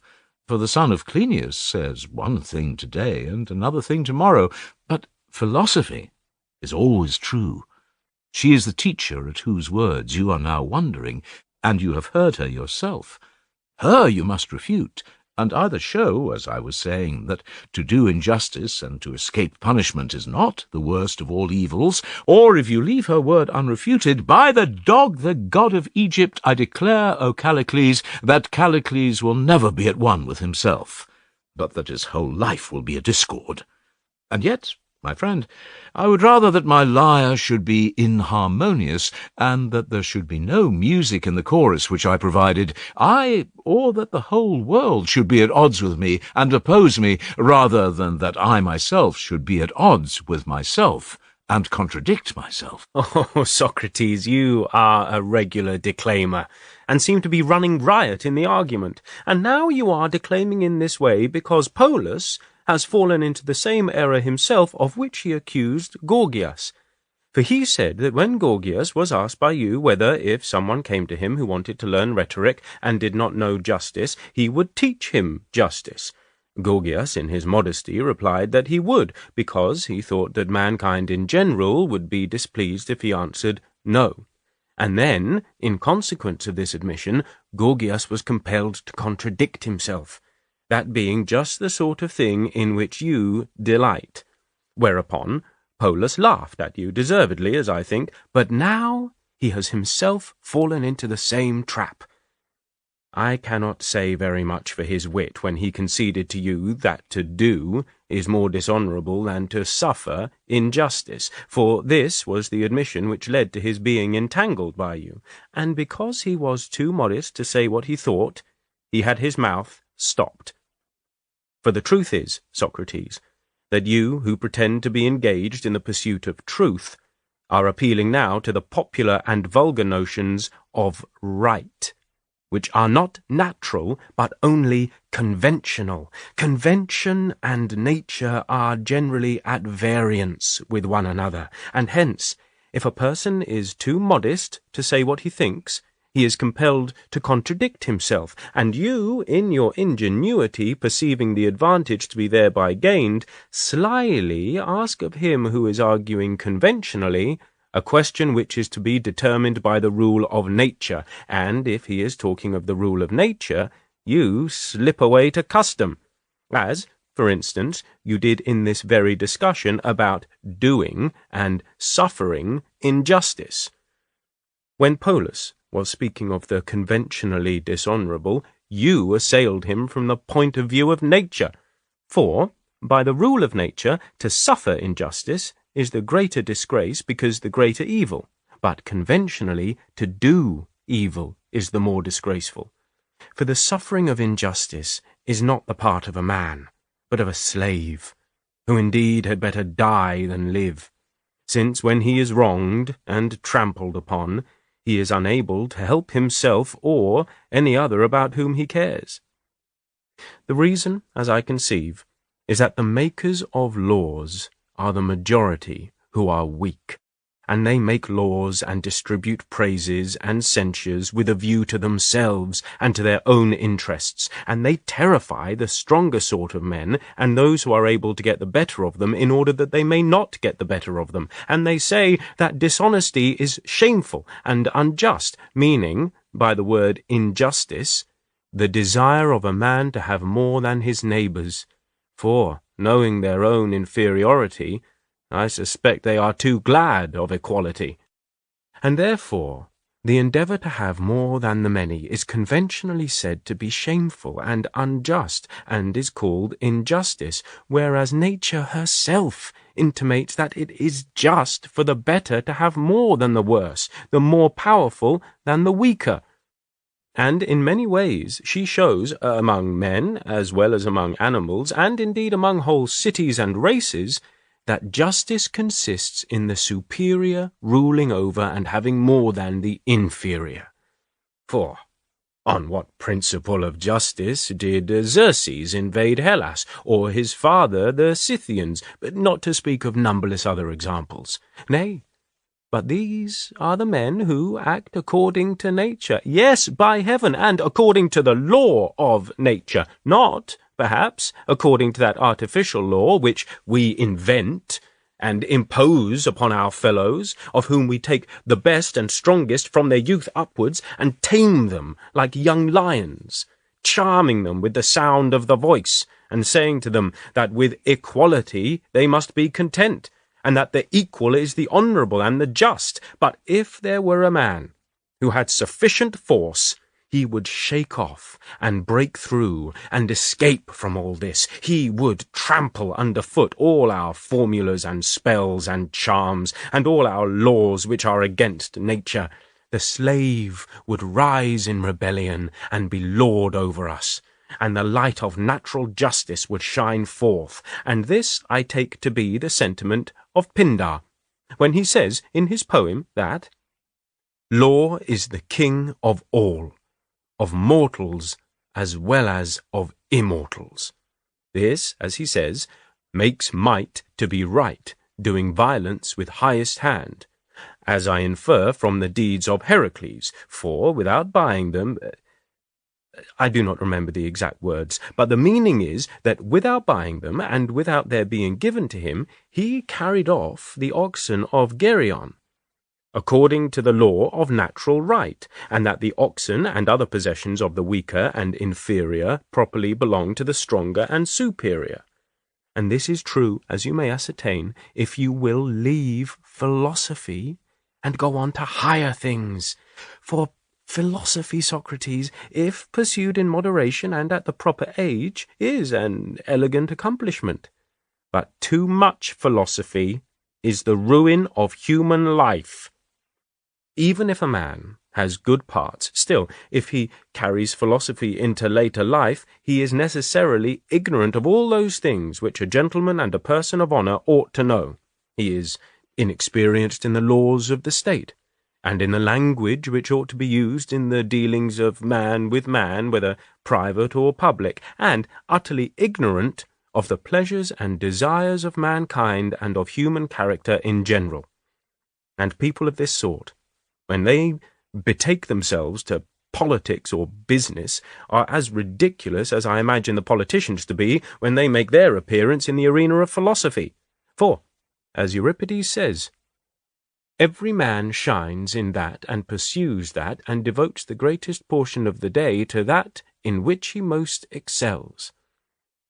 But anything in which he is inferior he avoids and depreciates, and praises the opposite from partiality to himself, and because he thinks that he will thus praise himself. The true principle is to unite them. Philosophy, as a part of education, is an excellent thing, and there is no disgrace to a man while he is young in pursuing such a study. But when he is more advanced in years, the thing becomes ridiculous, and I feel towards philosophers as I do towards those who lisp and imitate children, for I love to see a little child, who is not of an age to speak plainly, lisping at his play. There is an appearance of grace and freedom in his utterance, which is natural to his childish years. But when I hear some small creature carefully articulating its words, I am offended. The sound is disagreeable, and has to my ears the twang of slavery. So, when I hear a man lisping, or see him playing like a child, his behaviour appears to me ridiculous and unmanly and worthy of stripes.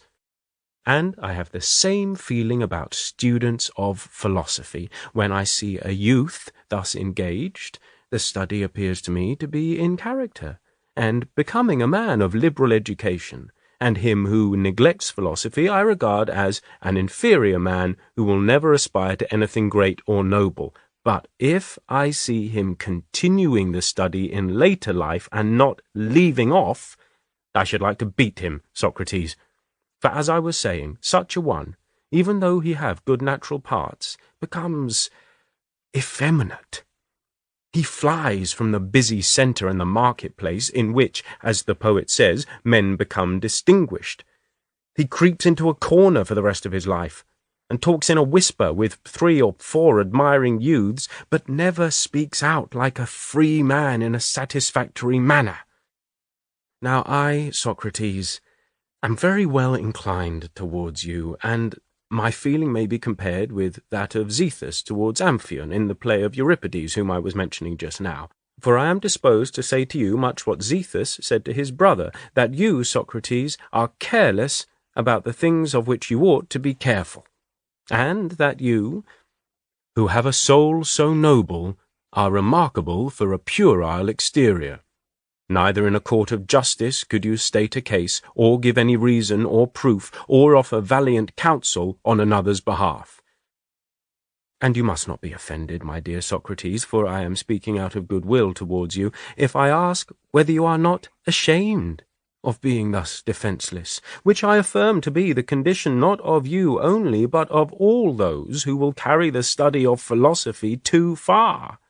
For suppose that someone were to take you, or any one of your sort, off to prison, declaring that you had done wrong when you had done no wrong, you must allow that you would not know what to do. There you would stand, giddy and gaping, and not having a word to say, and when you went up before the court, even if the accuser were a poor creature and not good for much, you would die if he were disposed to claim the penalty of death. And yet, Socrates, what is the value of an art which converts a man of sense into a fool, who is helpless, and has no power to save either himself or others when he is in the greatest danger and is going to be despoiled by his enemies of all his goods, and has to live simply deprived of his rights of citizenship, he being a man who, if I may use the expression, may be boxed on the ears with impunity?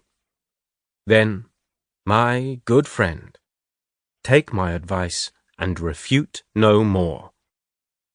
Learn the philosophy of business and acquire the reputation of wisdom, but leave to others these niceties, whether they are to be described as follies or absurdities, for they will only give you poverty for the inmate of your dwelling. Cease, then, emulating these paltry splitters of words, and emulate only the man of substance and honour who is well-to-do. If my soul, Callicles, were made of gold, should I not rejoice to discover one of those stones with which they test gold, and the very best possible one to which I might bring my soul? And if the stone and I agreed in approving of her training, then I should know that I was in a satisfactory state, and that no other test was needed by me. What is your meaning, Socrates? I will tell you. I think that I have found in you the desired touchstone. Why? Because I am sure that if you agree with me in any of my opinions which my soul forms, I have at last found the truth indeed. For I consider that if a man is to make a complete trial of the good or evil of the soul, he ought to have three qualities: knowledge, goodwill, outspokenness, which are all possessed by you. Many whom I meet are unable to make trial of me, because they are not wise as you are. Others are wise, but they will not tell me the truth, because they have not the same interest in me which you have. And these two strangers, Gorgias and Polus, are undoubtedly wise men, and my very good friends, but they are not outspoken enough, and they are too modest. Why, their modesty is so great that they are driven to contradict themselves, first one and then the other of them, in the face of a large company, on matters of the highest moment. But you have all the qualities in which these others are deficient, having received an excellent education. To this many Athenians can testify. And you are my friend. Shall I tell you why I think so? I know that you, Callicles, and Tisander of Aphidne, and Andron, the son of Androtion, and Narcissides of the deme of Collages, studied together. There were 4 of you, and I once heard you advising with one another as to the extent to which the pursuit of philosophy should be carried. And, as I know, you came to the conclusion that the study should not be pushed too much into detail.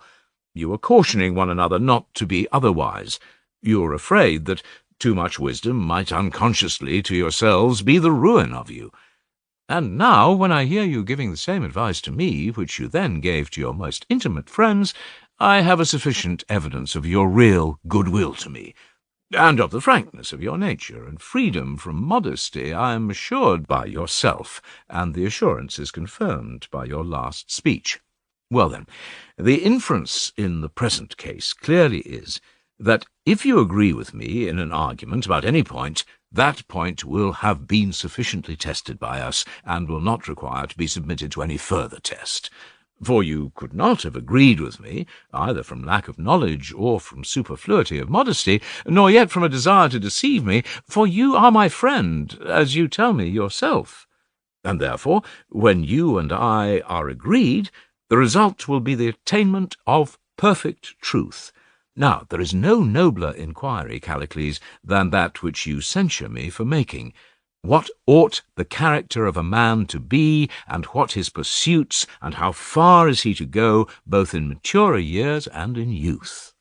For be assured that if I err in my own conduct, I do not err intentionally, but from ignorance. Do not then desist from advising me, now that you have begun, until I have learned clearly what this is which I am to practice, and how I may acquire it. And if you find me assenting to your words, and hereafter not doing that to which I assented, call me dolt, and deem me unworthy of receiving further instruction. Once more, then, tell me what you and Pindar mean by natural justice. Do you not mean that the superior should take the property of the inferior by force? That the better should rule the worse, the noble have more than the mean? Am I not right in my recollection? Yes, that is what I was saying, and so I still aver. And do you mean by the better the same as the superior? For I could not make out what you were saying at the time, whether you meant by the superior the stronger, and that the weaker must obey the stronger, as you seemed to imply when you said that great cities attack small ones in accordance with natural right, because they are superior and stronger, as though the superior and stronger and better were the same, or whether the better may also be the inferior and weaker, and the superior the worse, or whether better is to be defined in the same way as superior. This is the point which I want to have cleared up. Are the superior and better and stronger the same or different? I say unequivocally that they are the same. Then the many are by nature superior to the one, against whom, as you were saying, they make the laws. Certainly. Then the laws of the many are the laws of the superior? Very true. Then they are the laws of the better, for the superior class are far better, as you were saying. Yes. And since they are superior, the laws which are made by them are by nature good? Yes. And are not the many of opinion, as you were lately saying, that justice is equality, and that to do is more disgraceful than to suffer injustice? Is that so, or not? Answer, Callicles, and let no modesty be found to come in the way. Do the many think, or do they not think thus? I must beg of you to answer, in order that, if you agree with me, I may fortify myself by the assent of so competent an authority. Yes, the opinion of the many is what you say. Then not only custom, but nature also affirms that to do is more disgraceful than to suffer injustice, and that justice is equality, so that you seem to have been wrong in your former assertion when accusing me you said that nature and custom are opposed, and that I, knowing this, was dishonestly playing between them, appealing to custom when the argument is about nature, and to nature when the argument is about custom. This man will never cease talking nonsense. At your age, Socrates, are you not ashamed to be catching at words and chuckling over some verbal slip? Do you not see? Have I not told you already that by superior I mean better? Do you imagine me to say that if a rabble of slaves and nondescripts, who are of no use except perhaps for their physical strength, get together, their ipsissima verba are laws? Oh, my philosopher, is that your line? Certainly. I was thinking, Callicles, that something of the kind must have been in your mind, and that is why I repeated the question, what is the superior? I wanted to know clearly what you meant, for you surely do not think that two men are better than one, or that your slaves are better than you because they are stronger. Then please to begin again, and tell me who the better are, if they are not the stronger, and I will ask you, great sir, to be a little milder in your instructions, or I shall have to run away from you. You are ironical. No, by the hero Zethus, Callicles, by whose aid you are just now saying many ironical things against me. I am not. Tell me then whom you mean by the better. I mean the more excellent. Do you not see that you are yourself using words which have no meaning, and that you're explaining nothing? Will you tell me whether you mean by the better and superior the wiser, or if not, whom? Most assuredly, I do mean the wiser. Then, according to you, one wise man may often be superior to 10,000 fools, and he ought to rule them, and they ought to be his subjects, and he ought to have more than they should. This is what I believe that you mean, and you must not suppose that I am word-catching if you allow that the one is superior to the 10,000. Yes, that is what I mean, and that is what I conceive to be natural justice, that the better and wiser should rule and have more than the inferior. Stop there, and let me ask you what you would say in this case.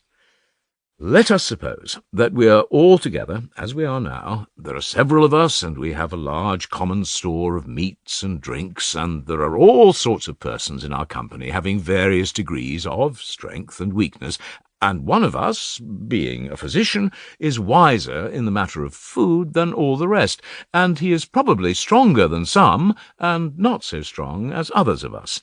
Will he not, being wiser, be also better than we are, and are superior in this matter of food? Certainly.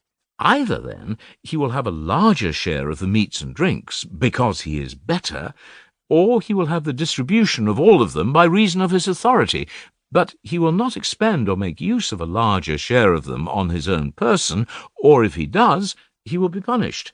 His share will exceed that of some, and be less than that of others. And if he be the weakest of all, he being the best of all, will have the smallest share of all. Callicles, am I not right, my friend? You talk about meats, and drinks, and physicians, and other nonsense. I am not speaking of them. Well, but do you admit that the wiser is the better? Answer yes or no. Yes. And ought not the better to have a larger share? Not of meats and drinks. I understand. Then perhaps of coats.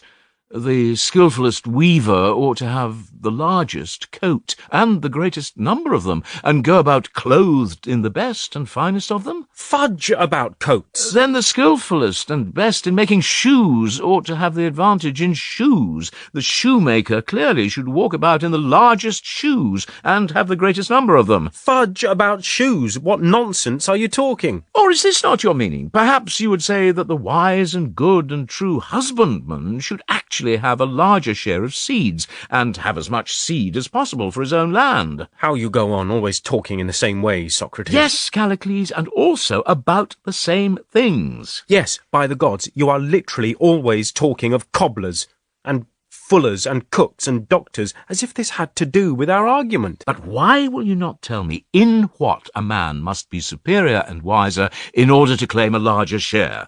Will you neither accept a suggestion, nor offer one? I have already told you.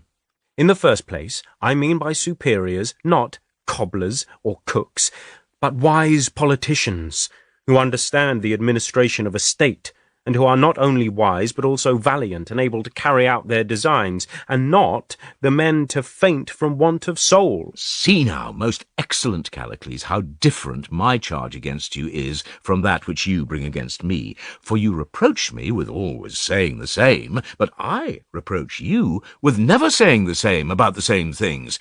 For at one time you were defining the better and the superior to be the stronger, then again as the wiser, and now you bring forward a new notion. The superior and the better are now declared by you to be the more courageous. I wish, my good friend, that you would tell me once and for all whom you affirm to be the better and superior, and in what they are better. I have already told you that I mean those who are wise and courageous in the administration of a state. They ought to be the rulers of their states, and justice consists in their having more than their subjects. But whether rulers or subjects, will they or will they not have more than themselves, my friend? What do you mean? I mean that every man is his own ruler, but perhaps you think that there is no necessity for him to rule himself. He is only required to rule others. What do you mean by his ruling over himself? A simple thing enough, just what is commonly said, that a man should be temperate and master of himself and ruler of his own pleasures and passions. What innocence! You mean those fools, the temperate? Certainly. Anyone may know that to be my meaning. Quite so, Socrates, and they are really fools. For how can a man be happy who is the servant of anything? On the contrary, I plainly assert that he who would truly live ought to allow his desires to wax to the uttermost, and not to chastise them. But when they have grown to their greatest, he should have courage and intelligence to minister to them, and to satisfy all his longings. And this I affirm to be natural justice and nobility. To this, however, the many cannot attain, and they blame the strong man because they are ashamed of their own weakness, which they desire to conceal, and hence they say that intemperance is base. As I have remarked already, they enslave the nobler natures, and being unable to satisfy their pleasures, they praise temperance and justice out of their own cowardice. For if a man had been originally the son of a king, or had a nature capable of acquiring an empire, or a tyranny, or sovereignty, what could be more truly base or evil than temperance? To a man like him, I say, who might freely be enjoying every good, and has no one to stand in his way, and yet has admitted custom and reason and the opinion of other men to be lords over him, must he not be in a miserable plight, whom the reputation of justice and temperance hinders from giving more to his friends than to his enemies, even though he be a ruler in his city? Nay, Socrates, for you profess to be a votary of the truth, and the truth is this, that luxury and intemperance and license, if they be provided with means, are virtue and happiness. All the rest is a mere bauble, agreements contrary to nature, foolish talk of men, nothing worth. There is a noble freedom, Callicles, in your way of approaching the argument, for what you say is what the rest of the world think, but do not like to say, and I must beg of you to persevere, that the true rule of human life may become manifest. Tell me then, you say, do you not, that in the rightly developed man the passions ought not to be controlled, but that we should let them grow to the utmost and somehow or other satisfy them, and that this is virtue? Yes, I do. Then those who want nothing are not truly said to be happy. No, indeed, for then stones and dead men would be the happiest of all. But surely life, according to your view, is an awful thing. And indeed I think that Euripides may have been right in saying, "Who knows if life be not death, and death life?" and that we are very likely dead.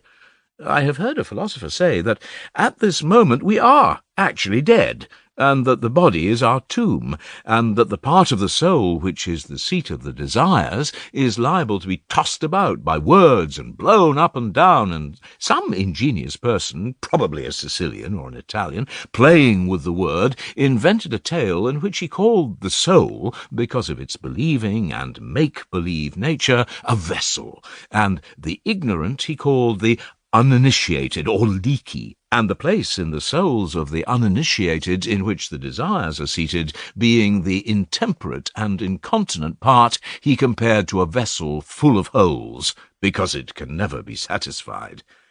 He is not of your way of thinking, Callicles, for he declares that of all the souls in Hades, meaning the invisible world, these uninitiated or leaky persons are the most miserable, and that they pour water into a vessel which is full of holes out of a colander which is similarly perforated. The colander, as my informer assures me, is the soul, and the soul which he compares to a colander is the soul of the ignorant, which is likewise full of holes, and therefore incontinent, owing to a bad memory and want of faith.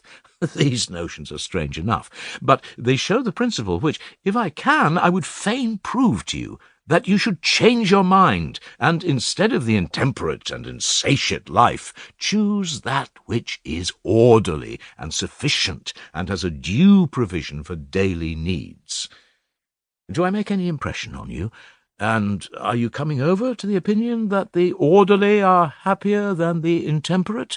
Or do I fail to persuade you, and however many tales I rehearse to you, do you continue of the same opinion still? The latter, Socrates, is more like the truth. Well, I will tell you another image, which comes out of the same school. Let me request you to consider how far you would accept this as an account of the two lives of the temperate and intemperate in a figure. There are two men, both of whom have a number of casks.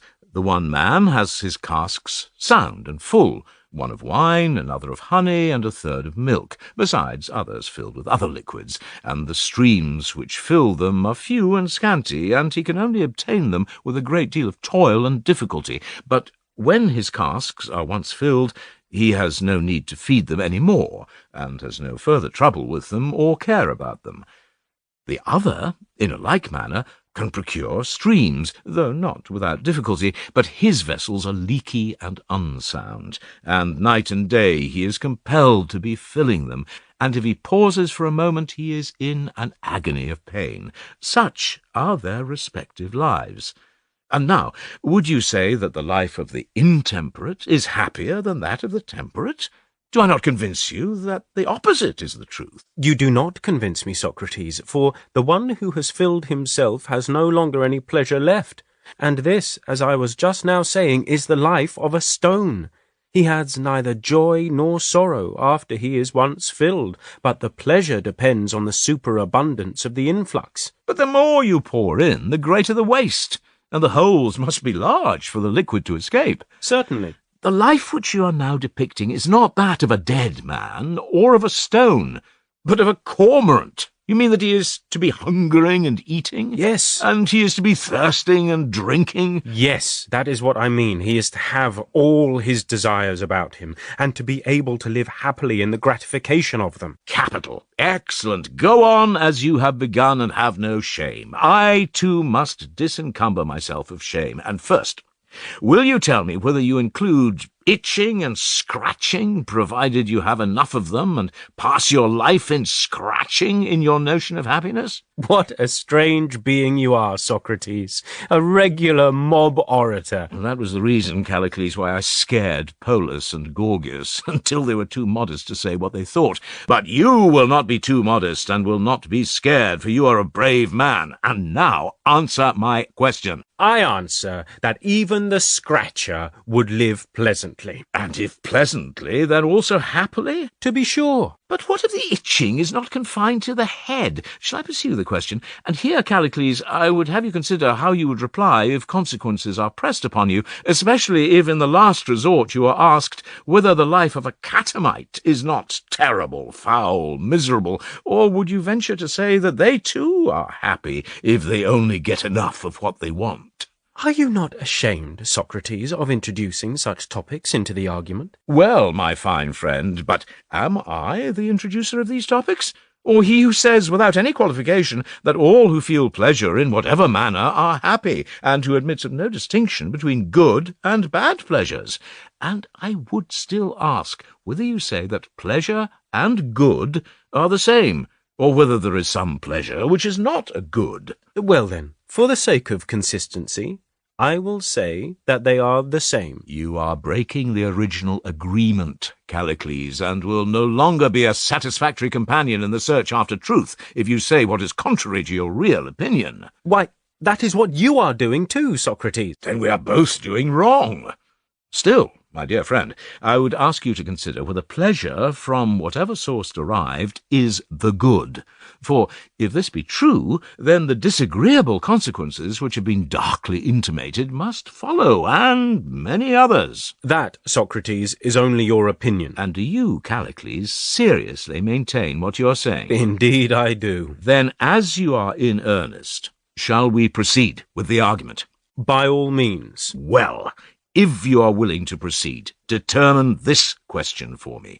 There is something, I presume, which you would call knowledge. There is. And were you not saying just now that some courage implied knowledge? I was. And you were speaking of courage and knowledge as two things different from one another? Certainly I was. And would you say that pleasure and knowledge are the same, or not the same? not the same, O man of wisdom. And would you say that courage differed from pleasure? Certainly. Well then, let us remember that Callicles, the Achanian, says that pleasure and good are the same, but that knowledge and courage are not the same, either with one another or with the good. And what does our friend Socrates of Foxton say? Does he assent to this or not? He does not assent. Neither will Callicles when he sees himself truly.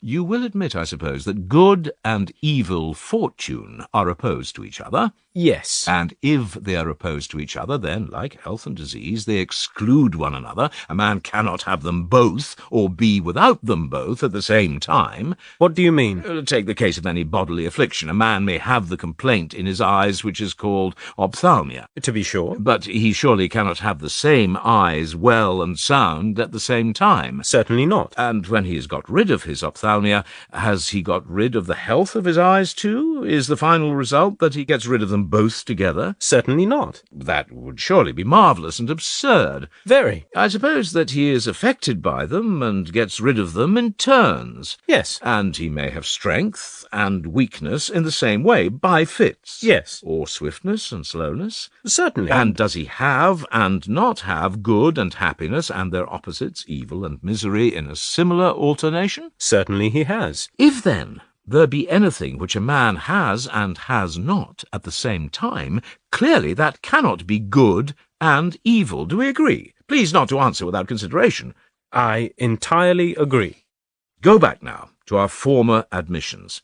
Did you say that to hunger, I mean the mere state of hunger, was pleasant or painful? I said painful, but that to eat when you are hungry is pleasant. I know, but still the actual hunger is painful, am I not right? Yes. And thirst, too, is painful. Yes, very. Need I adduce any more instances, or would you agree that all wants or desires are painful? I agree. And therefore you need not adduce any more instances. Very good. And you would admit that to drink when you are thirsty is pleasant? Yes. And in the sentence which you have just uttered, the word thirsty implies pain? Yes. And the word drinking is expressive of pleasure and of the satisfaction of the want? Yes. There is pleasure in drinking? Certainly. When you are thirsty and in pain? Yes. Do you see the inference? That pleasure and pain are simultaneous. When you say that being thirsty, you drink. For are they not simultaneous? And do they not affect at the same time the same part, whether of the soul or the body? Which of them is affected cannot be supposed to be of any consequence. Is not this true? It is. You said also that no man could have good and evil fortune at the same time. Yes, I did. But you admitted that when in pain, a man might also have pleasure. Clearly. Then pleasure is not the same as good fortune, or pain the same as evil fortune, and therefore the good is not the same as the pleasant. I wish I knew, Socrates, what your quibbling means. You know, Callicles, but you affect not to know. Well, get on and don't keep fooling. Then you will know what a wiseacre you are in your admonition of me. Does not a man cease from his thirst and from his pleasure in drinking at the same time? I do not understand what you are saying. Nay, Callicles, answer, if only for our sakes. We should like to hear the argument out. Yes, Gorgias, but I must complain of the habitual trifling of Socrates. He is always arguing about little and unworthy questions. What matter? Your reputation, Callicles, is not at stake. Let Socrates argue in his own fashion. Well, then, Socrates, you shall ask these little peddling questions, since Gorgias wishes to have them. I envy you, Callicles, for having been initiated into the great mysteries before you were initiated into the lesser. I thought that this was not allowable. But to return to our argument, does not a man cease from thirsting and from the pleasure of drinking at the same moment? True. And if he is hungry or has any other desire, does he not cease from the desire and the pleasure at the same moment? Very true. Then he ceases from pain and pleasure at the same moment. Yes. But he does not cease from good and evil at the same moment, as you have admitted. Do you still adhere to what you said? Yes, I do, but what is the inference? Why, my friend, the inference is that the good is not the same as the pleasant, or the evil the same as the painful. There is a cessation of pleasure and pain at the same moment, but not of good and evil, for they are different. How then can pleasure be the same as good, or pain as evil? And I would have you look at the matter in another light, which could hardly, I think, have been considered by you when you identified them. Are not the good good because they have good present with them, as the beautiful are those who have beauty present with them? Yes. And do you call the fools and cowards good men? For you were saying just now that the courageous and the wise are the good. Would you not say so? Certainly. And did you never see a foolish child rejoicing? Yes, I have. And a foolish man, too? Yes, certainly, but what is your drift? Nothing particular, if you'll only answer. Yes, I have. And did you ever see a sensible man rejoicing or sorrowing? Yes. Which rejoice and sorrow most, the wise or the foolish? They are much upon a par, I think, in that respect. Enough.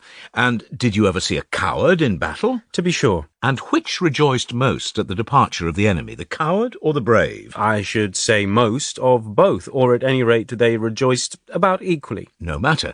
Then the cowards, and not only the brave, rejoice. Greatly. And the foolish, so it would seem. Yes. And are only the cowards pained at the approach of their enemies, or are the brave also pained? Both are pained. And are they equally pained?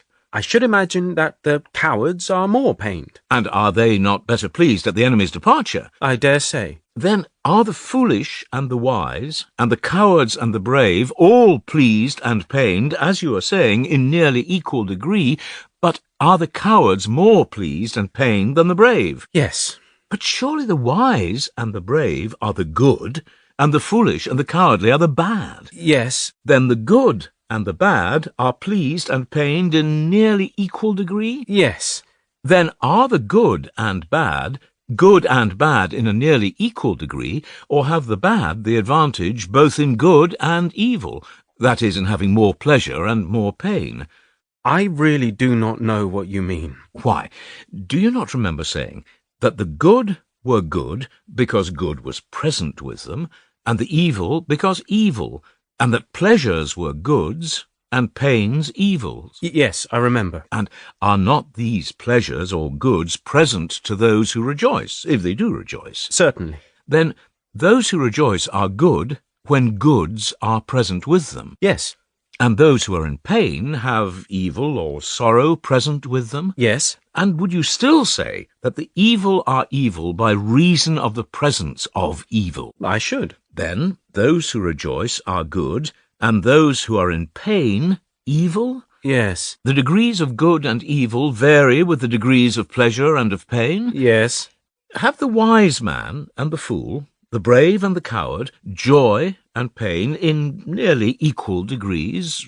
Or would you say that the coward has more? I should say that he has. Help me, then, to draw out the conclusion which follows from our admissions. For it is good to repeat and review what is good twice and thrice over, as they say. Both the wise man and the brave man we allow to be good. Yes. And the foolish man and the coward to be evil. Certainly. And he who has joy is good. Yes. And he who is in pain is evil. Certainly. The good and evil both have joy and pain, but perhaps the evil has more of them? Yes. Then must we not infer that the bad man is as good and bad as the good, or perhaps even better? Is not this a further inference which follows equally with the preceding from the assertion that the good and the pleasant are the same? Can this be denied, Callicles? I have been listening and making admissions to you, Socrates, and I remark that if a person grants you anything in play, you, like a child, want to keep hold and will not give it back. But do you really suppose that I, or any other human being, denies that some pleasures are good and others bad? Alas, Callicles, how unfair you are! You certainly treat me as if I were a child, sometimes saying one thing and then another, as if you were meaning to deceive me. And yet I thought at first that you were my friend, and would not have deceived me if you could have helped. But I see that I was mistaken. And now I suppose that I must make the best of a bad business, as they said of old, and take what I can get out of you. Well then, as I understand you to say, I may assume that some pleasures are good, and others evil? Yes. The beneficial are good, and the hurtful are evil? To be sure. And the beneficial are those which do some good, and the hurtful are those which do some evil? Yes. Take, for example, the bodily pleasures of eating and drinking, which we were just now mentioning. You mean to say that those which promote health or any other bodily excellence are good, and their opposites evil? Certainly. And in the same way, there are good pains and there are evil pains. To be sure. And ought we not to choose and use the good pleasures and pains? Certainly. But not the evil? Clearly. Because, if you remember, Polus and I have agreed that all our actions are to be done for the sake of the good. And will you agree with us in saying that the good is the end of all our actions, and that all our actions are to be done for the sake of the good, and not the good for the sake of them? Well, will you add a third vote to our two?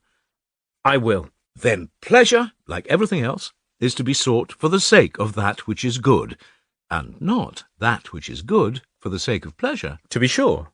But can every man choose what pleasures are good and what are evil, or must he have art or knowledge of them in detail? He must have art.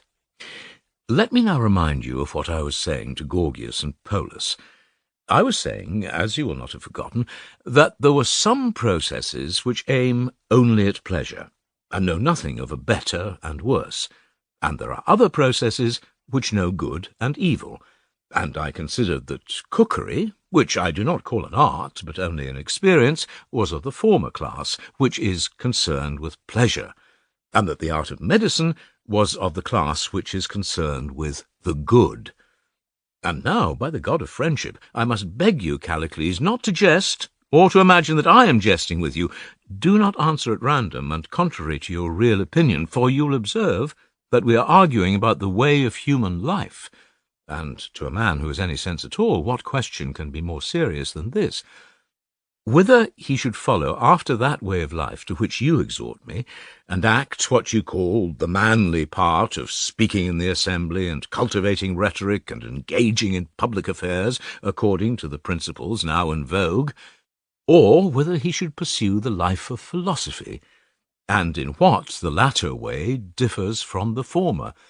But perhaps we had better first try to distinguish them, as I did before, and when we have come to an agreement that they are distinct, we may proceed to consider in what they differ from one another, and which of them we should choose. Perhaps, however, you do not even now understand what I mean. No, I do not. Then I will explain myself more clearly, seeing that you and I have agreed that there is such a thing as good, and that there is such a thing as pleasure, and that pleasure is not the same as good, and that the pursuit and process of acquisition of the one, that is pleasure, is different from the pursuit and process of acquisition of the other, which is good. I wish that you would tell me whether you agree with me thus far or not. Do you agree? I do. Then I will proceed. And ask whether you also agree with me, and whether you think that I spoke the truth, when I further said to Gorgias and Polus that cookery, in my opinion, is only an experience, and not an art at all, and that whereas medicine is an art, and attends to the nature and constitution of the patient, and has principles of action and reason in each case, cookery, in attending upon pleasure, never regards either the nature or reason of that pleasure to which she devotes herself, but goes straight to her end, nor ever considers or calculates anything, but works by experience and routine, and just preserves the recollection of what she has usually done when producing pleasure. And first, I would have you consider whether I have proved what I was saying, and then whether there are not other similar processes which have to do with the soul, some of them processes of art, making a provision for the soul's highest interest, others despising the interest, and, as in the previous case, considering only the pleasure of the soul, and how this may be acquired, but not considering what pleasures are good or bad, and having no other aim but to afford gratification, whether good or bad. In my opinion, Callicles, there are such processes, and this is the sort of thing which I term flattery, whether concerned with the body or the soul, or whenever employed with a view to pleasure and without any consideration of good and evil. And now I wish that you would tell me whether you agree with us in this notion, or whether you differ. I do not differ. On the contrary, I agree. For in that way I shall soonest bring the argument to an end, and shall oblige my friend Gorgias. And is this notion true of one soul, or of two or more? Equally true of two or more. Then a man may delight a whole assembly, and yet have no regard for their true interests. Yes. Can you tell me the pursuits which delight mankind? Or, rather, if you would prefer, let me ask, and do you answer, which of them belong to the pleasurable class, and which of them not? In the first place, what say you of flute-playing? Does that not appear to be an art which seeks only pleasure, Callicles, and thinks of nothing else? I assent. And is not the same true of all similar arts, as, for example, the art of playing the lyre at festivals? Yes. And what do you say of the choral art and of dithyrambic poetry? Are not they of the same nature?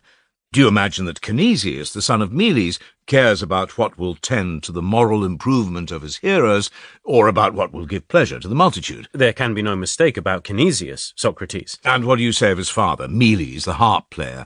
Did he perform with any view to the good of his hearers? Could he be said to regard even their pleasure? For his singing was an infliction to his audience. And of harp-playing and dithyrambic poetry in general, what would you say?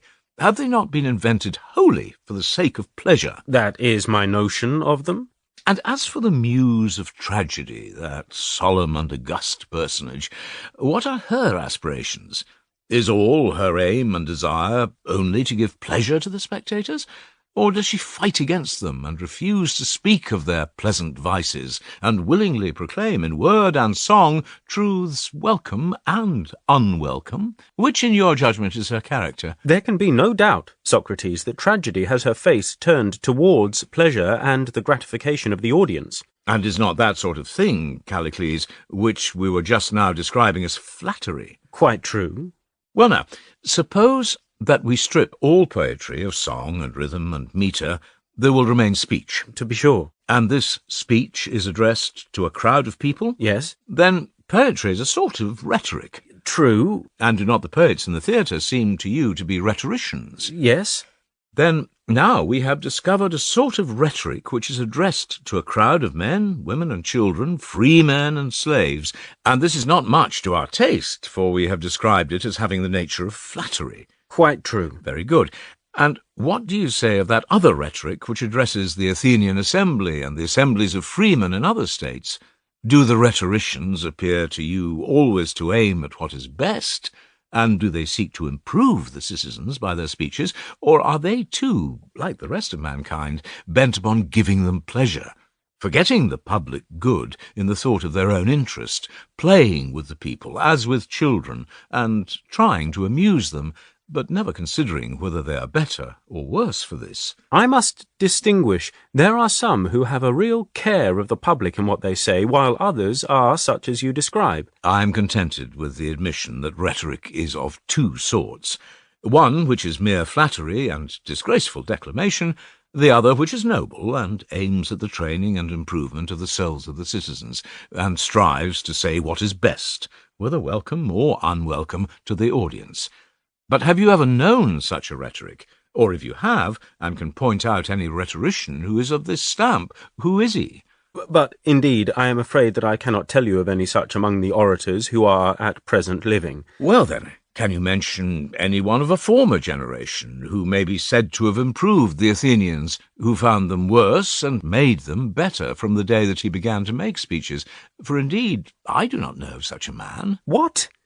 Did you never hear that Themistocles was a good man, and Cimon, and Miltiades, and Pericles, who is just lately dead, and whom you heard yourself? Yes, Callicles, they were good men, if, as you said at first, true virtue consists only in the satisfaction of our desires and those of others. But if not, and if, as we were afterwards compelled to acknowledge, the satisfaction of some desires makes us better, and of others worse, and we ought to gratify the one and not the other, and there is an art in distinguishing them, can you tell me of any of these statesmen who did distinguish them? No, indeed, I cannot. Yet surely, Callicles, if you look, you will find such a one. Suppose that we just calmly consider whether any of these was such as I have described. Will not the good man, who says whatever he says with a view to the best, speak with a reference to some standard, and not at random, just as all other artists, whether the painter, the builder, the shipwright, or any other, look all of them to their own work, and do not select and apply at random what they apply, but strive to give a definite form to it. The artist disposes all things in order, and compels the one part to harmonize and accord with the other part, until he has constructed a regular and systematic whole, and this is true of all artists. And in the same way, the trainers and physicians, of whom we spoke before, give order and regularity to the body. Do you deny this? No, I am ready to admit it. Then the house in which order and regularity prevail is good, that in which there is disorder, evil. Yes. And the same is true of a ship. Yes. And the same may be said of the human body. Yes. And what would you say of the soul? Will the good soul be that in which disorder is prevalent, or that in which there is harmony and order? The latter follows from our previous admissions. What is the name which is given to the effect of harmony and order in the body? I suppose that you mean health and strength. Yes, I do. And what is the name which you would give to the effect of harmony and order in the soul? Try and discover a name for this as well as for the other. Why not give the name yourself, Socrates? Well, if you had rather that I should, I will, and you shall say whether you agree with me, and if not, you shall refute and answer me.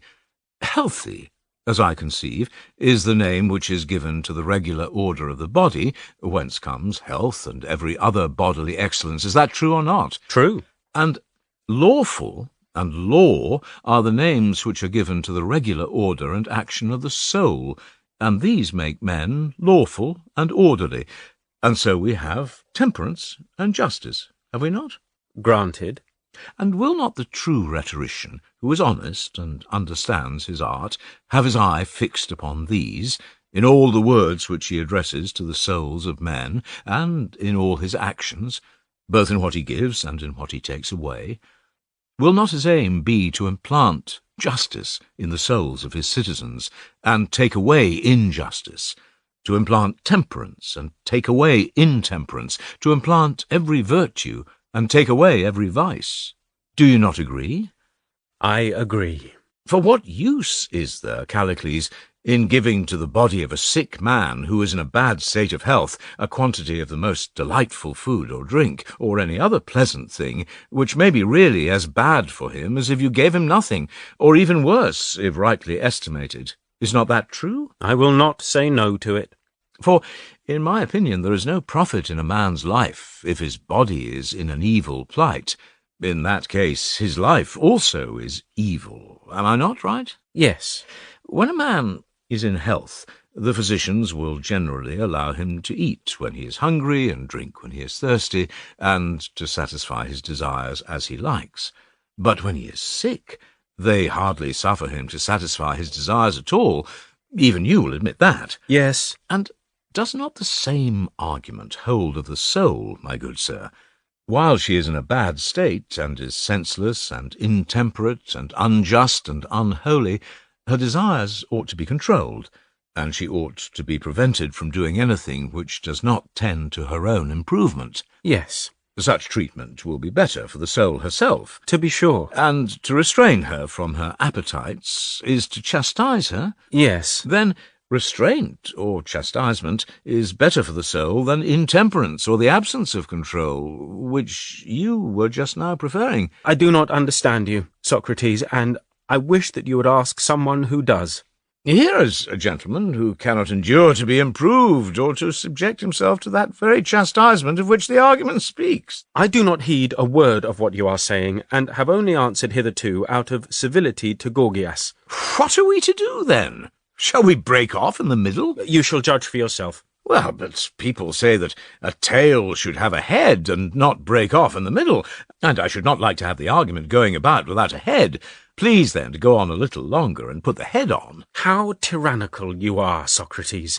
I wish that you and your argument would rest, or that you would get someone else to argue with you. But who else is willing? I want to finish the argument. Well, can you not finish without my help?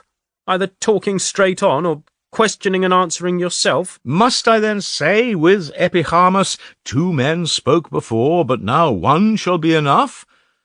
I suppose that there is absolutely no help. But if I am to carry on the inquiry by myself, I will first of all remark that not only I, but all of us should have an ambition to know what is true and what is false in this matter, for the discovery of the truth is a common good. And now I will proceed to argue according to my own notion. But if any of you think that I arrive at conclusions which are untrue, you must interpose and refute me, for I do not speak from any knowledge of what I am saying. I am an inquirer like yourselves, and therefore, if my opponent says anything which is of force, I shall be the first to agree with him.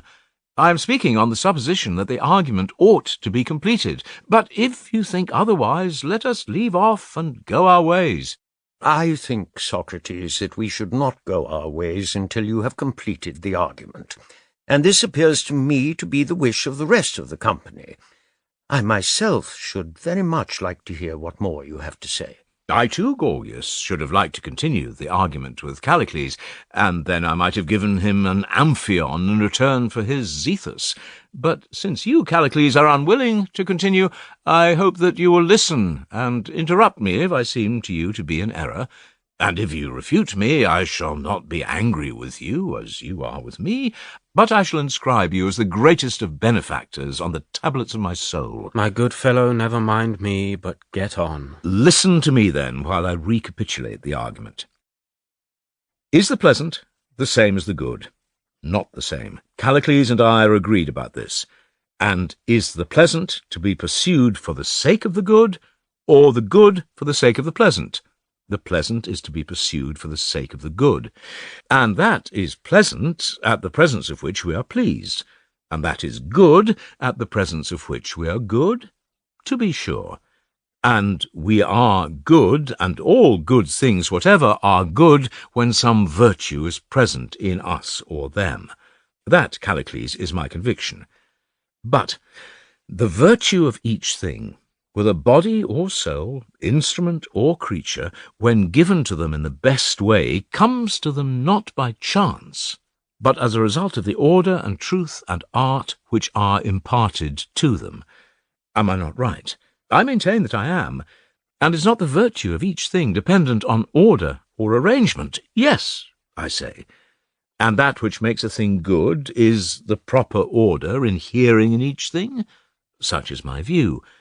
And is not the soul, which has an order of her own, better than that which has no order?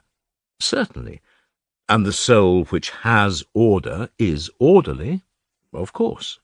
And that which is orderly is temperate? Assuredly. And the temperate soul is good? No other answer can I give, Callicles dear. Have you any? Go on, my good fellow. Then I shall proceed to add that if the temperate soul is the good soul, the soul which is in the opposite condition, that is, the foolish and intemperate, is the bad soul. Very true. And will not the temperate man do what is proper, both in relation to the gods and to men? For he would not be temperate if he did not. Certainly, he will do what is proper. In his relation to other men he will do what is just, and in his relation to the gods he will do what is holy, and he who does what is just and holy must be just and holy. Very true. And must he not be courageous? For the duty of a temperate man is not to follow or to avoid what he ought not, but what he ought, whether things or men or pleasures or pains, and patiently to endure when he ought. And therefore, Callicles, the temperate man, being, as we have described, also just and courageous and holy, cannot be other than a perfectly good man. Nor can the good man do otherwise than well and perfectly whatever he does. And he who does well must of necessity be happy and blessed, and the evil man who does evil miserable. Now, this latter is he whom you were applauding, the intemperate, who is the opposite of the temperate. Such is my position, and these things I affirm to be true. And if they are true, then I further affirm that he who desires to be happy must pursue and practice temperance, and run away from intemperance as fast as his legs will carry him. He had better order his life so as not to need punishment. But if either he or any of his friends, whether private individual or city, are in need of punishment, then justice must be done, and he must suffer punishment, if he would be happy. This appears to me to be the aim which a man ought to have, and towards which he ought to direct all the energies both of himself and of the state, acting so that he may have temperance and justice present with him, and be happy, not suffering his lusts to be unrestrained, and in the never-ending desire satisfy them, leading a robber's life. Such a one is the friend neither of God nor man, for he is incapable of communion, and he who is incapable of communion is also incapable of friendship. And philosophers tell us, Callicles, that communion and friendship and orderliness and temperance and justice bind together heaven and earth, and gods and men, and that this universe is therefore called cosmos, or order, not disorder or misrule, my friend.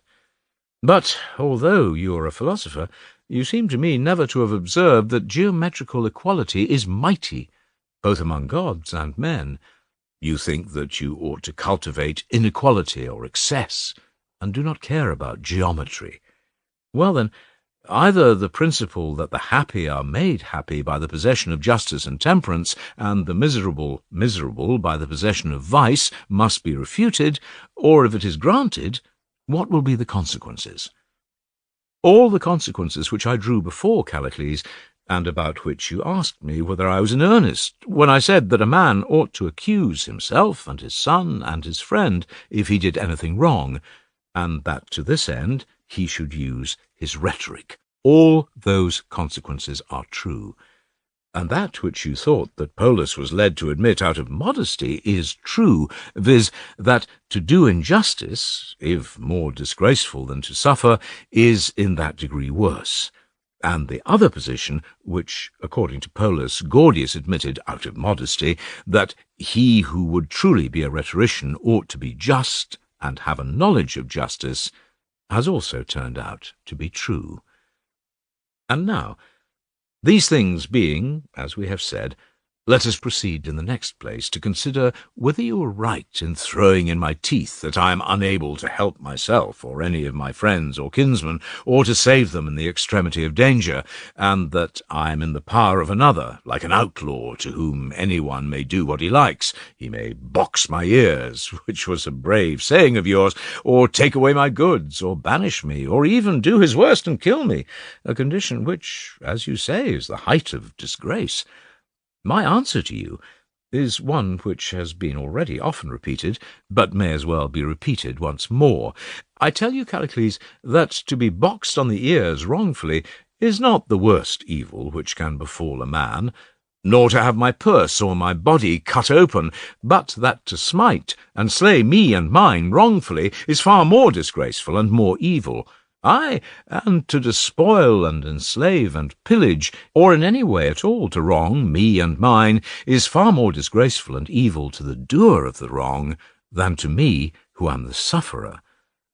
These truths, which have been already set forth, as I state them in the previous discussion, would seem now to have been fixed and riveted by us, if I may use an expression which is certainly bold, in words which are like bonds of iron and adamant.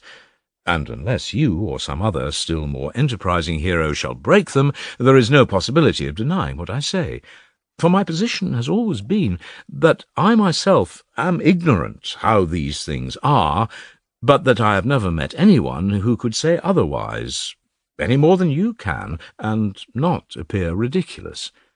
This is my position still, and if what I am saying is true, and injustice is the greatest of evils to the doer of injustice, and yet there is, if possible, a greater than this greatest of evils, in an unjust man not suffering retribution, what is that defence of which the want will make a man truly ridiculous? Must not the defence be one which will avert the greatest of human evils, and will not the worst of all defences be that with which a man is unable to defend himself or his family or his friends? And next will come that which is unable to avert the next greatest evil, thirdly, that which is unable to avert the third greatest evil, and so of other evils. As is the greatness of evil, so is the honour of being able to avert them in their several degrees, and the disgrace of not being able to avert them. Am I not right, Callicles? Yes, quite right. Seeing, then, that there are these two evils, the doing injustice and the suffering injustice, and we affirm that to do injustice is a greater, and to suffer injustice a lesser evil, by what devices can a man succeed in obtaining the two advantages, the one of not doing and the other of not suffering injustice? Must he have the power, or only the will, to obtain them? I mean to ask whether a man will escape injustice if he has only the will to escape, or must he have provided himself with the power? He must have provided himself with the power, that is clear. And what do you say of doing injustice? Is the will only sufficient, and will that prevent him from doing injustice, or must he have provided himself with power and art? And if he have not studied and practised, will he be unjust still? Surely you might say, Callicles, whether you think that Polus and I were right in admitting the conclusion that no one does wrong voluntarily, but that all do wrong against their will. Granted, Socrates, if you will only have done. Then, as would appear, power and art have to be provided in order that we may do no injustice. Certainly. And what art will protect us from suffering injustice, if not wholly, yet as far as possible? I want to know whether you agree with me, for I think that such an art is the art of one who is either a ruler or even tyrant himself, or the equal and companion of the ruling power. Well said, Socrates, and please to observe how ready I am to praise you when you talk sense. Think, and tell me whether you would approve of another view of mine. To me, every man appears to be most the friend of him who is most like him, like to like, as ancient sages say. Would you not agree to this? I should. But when the tyrant is rude and uneducated, he may be expected to fear anyone who is his superior in virtue, and will never be able to be perfectly friendly with him. That is true. Neither will he be the friend of anyone who is greatly his inferior, for the tyrant will despise him, and will never seriously regard him as a friend. That again is true. Then the only friend worth mentioning, whom the tyrant can have, will be one who is of the same character, and has the same likes and dislikes, and is at the same time willing to be subject and subservient to him. He is the man who will have power in the state, and no one will injure him with impunity. Is not that so? Yes. And if a young man begins to ask how he may become great and formidable, this would seem to be the way. He will accustom himself, from his youth upward, to feel sorrow and joy on the same occasions as his master, and will contrive to be as like him as possible. Yes. And in this way he will have accomplished, as you and your friends would say, the end of becoming a great man, and not suffering injury? Very true. But will he also escape from doing injury? Must not the very opposite be true, if he is to be like the tyrant in his injustice, and to have influence with him? Will he not rather contrive to do as much wrong as possible, and not be punished? True. And by the imitation of his master, and by the power which he thus acquires, will not his soul become bad and corrupted, and will not this be the greatest evil to him? You always contrive, somehow or other, Socrates, to invert everything. Do you not know that he who imitates the tyrant will, if he has a mind, kill him who does not imitate him and take away his goods? Excellent, Callicles, I am not deaf. And I've heard that a great many times from you and from Polus and from nearly every man in the city. But I wish that you would hear me too. I dare say that he will kill him if he has a mind. The bad man will kill the good and true. And is not that just the provoking thing? Nay, not to a man of sense, as the argument shows. Do you think that all our cares should be directed to prolonging life to the uttermost, and to the study of those arts which secure us from danger always? like that art of rhetoric which saves men in courts of law, and which you advise me to cultivate? Yes, truly, and very good advice too. Well, my friend, but what do you think of swimming? Is that an art of any great pretensions? No, indeed. And yet surely swimming saves a man from death, and there are occasions on which he must know how to swim. And if you despise the swimmers, I will tell you of another and greater art, the art of the pilot, who not only saves the souls of men, but also their bodies and properties from the extremity of danger, just like rhetoric. Yet his art is modest and unpresuming. It has no airs or pretences of doing anything extraordinary, and in return for the same salvation which is given by the pleader, demands only 2 obols if he brings us from Aegina to Athens, or for the longer voyage from Pontus or Egypt, at the utmost 2 drachmae. When he is saved, as I was just now saying, the passenger and his wife and children and goods, and safely disembark them at the Piraeus. This is the payment which he asks in return for so great a boon, and he who is the master of the art, and has done all this, gets out and walks about on the seashore by his ship in an unassuming way. For he is able to reflect, and is aware that he cannot tell which of his fellow passengers he has benefited, and which of them he has injured in not allowing them to be drowned. He knows that they are just the same when he has disembarked them as when they embarked, and not a whit better either in their bodies or in their souls, and he considers that if a man who is afflicted by great and incurable bodily diseases is only to be pitied for having escaped, and is in no way benefited by him in having been saved from drowning, much less he who has great and incurable diseases, not of the body but of the soul, which is the more valuable part of him, neither is life worth having, nor of any profit to the bad man, whether he be delivered from the sea, or the law courts, or any other devourer. And so he reflects that such a one had better not live, for he cannot live well. And this is the reason why the pilot, although he is our saviour, is not usually conceited, any more than the engineer, who is not at all behind either the general or the pilot or anyone else in his saving power, for he sometimes saves whole cities. Is there any comparison between him and the pleader? If he were to talk, Callicles, in your grandiose style, he would bury you under a mountain of words, declaring and insisting that we ought all of us to be engine-makers, and that no other profession is worth thinking about. He would have plenty to say. Nevertheless, you despise him and his art, and sneeringly call him an engine-maker, and you will not allow your daughters to marry his son, or marry your son to his daughters. And yet, on your principle, what justice or reason is there in your refusal? What right have you to despise the engine-maker and the others whom I was just now mentioning? I know that you will say, I am better and better born. But if the better is not what I say, and virtue consists only in a man saving himself and his, whatever may be his character, then your censure of the engine-maker, and of the physician, and of the other arts of salvation is ridiculous. Oh, my friend, I want you to see that the noble and the good may possibly be something different from saving and being saved. May not he who is truly a man cease to care about living a certain time? He knows, as women say, that no man can escape fate, and therefore he is not fond of life.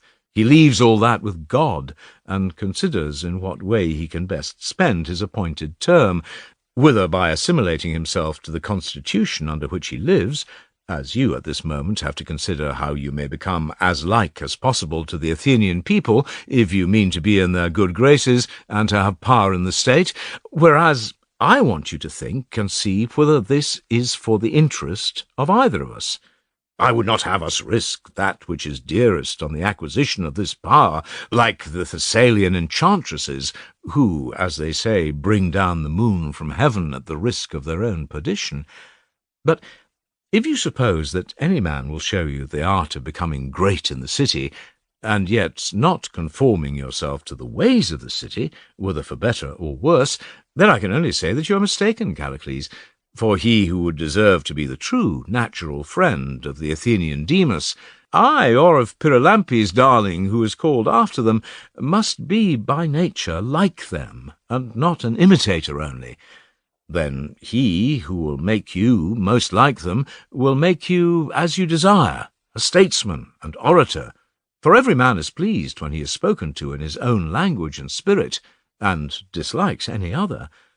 But perhaps you, sweet Callicles, may be of another mind. What do you say? Somehow or other, your words, Socrates, always appear to me to be good words, and yet, like the rest of the world, I am not quite convinced by them. The reason is, Callicles, that the love of Demas which abides in your soul is an adversary to me.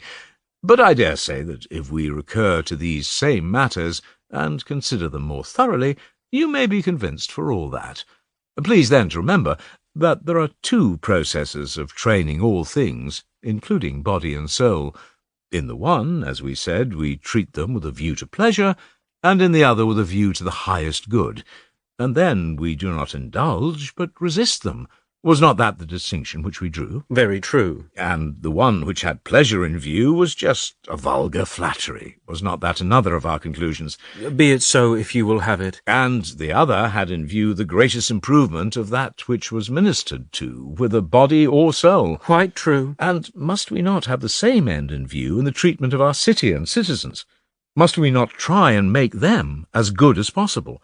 For we have already discovered that there is no use in imparting to them any other good, unless the mind of those who are to have the good, whether money or office or any other sort of power, be gentle and good. Shall we say that? Yes, certainly, if you like. Well then, if you and I, Callicles, were intending to set about some public business, and were advising one another to undertake buildings such as walls, docks, or temples of the largest size, ought we not to examine ourselves first, as to whether we know or do not know the art of building, and who taught us? Would not that be necessary, Callicles? True. In the second place, we should have to consider whether we had ever constructed any private house, either of our own or for our friends, and whether this building of ours was a success or not. And if, upon consideration, we found that we had had good and eminent masters, and had been successful in constructing many fine buildings, not only with their assistance, but without them, by our own unaided skill, in that case, prudence would not dissuade us from proceeding to the construction of public works. But if we had no master to show, and only a number of worthless buildings, or none at all, then surely it would be ridiculous in us to attempt public works, or to advise one another to undertake them. Is not this true? Well, certainly. And does not the same hold in all other cases? If you and I were physicians, and were advising one another that we were competent to practice as state physicians, should I not ask about you, and would you not ask about me?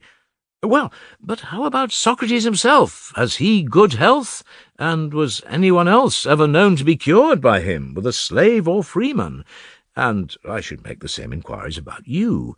And if we arrived at the conclusion that no one, whether citizen or stranger, man or woman, had ever been any the better for the medical skill of either of us, then by heaven, Callicles, what an absurdity to think that we or any human being should be so silly as to set up as state physicians and advise others like ourselves to do the same without having first practised in private, whether successfully or not, and acquired experience of the art. Is not this, as they say, to begin with the big jar when you are learning the potter's art, which is a foolish thing? True. And now, my friend, as you are already beginning to be a public character, and are admonishing and reproaching me for not being one, suppose that we ask a few questions of one another. Tell me then, Callicles, how about making any of the citizens better?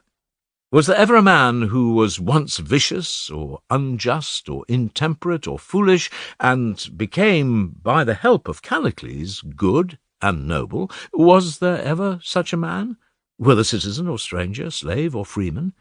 Tell me, Callicles, if a person were to ask these questions of you, what would you answer? Whom would you say that you had improved by your conversation? There may have been good deeds of this sort which were done by you as a private person before you came forward in public. Why will you not answer? You are contentious, Socrates. Nay, I ask you, not from a love of contention, but because I really want to know in what way you think that affairs should be administered among us, whether, when you come to the administration of them, you have any other aim but the improvement of the citizens.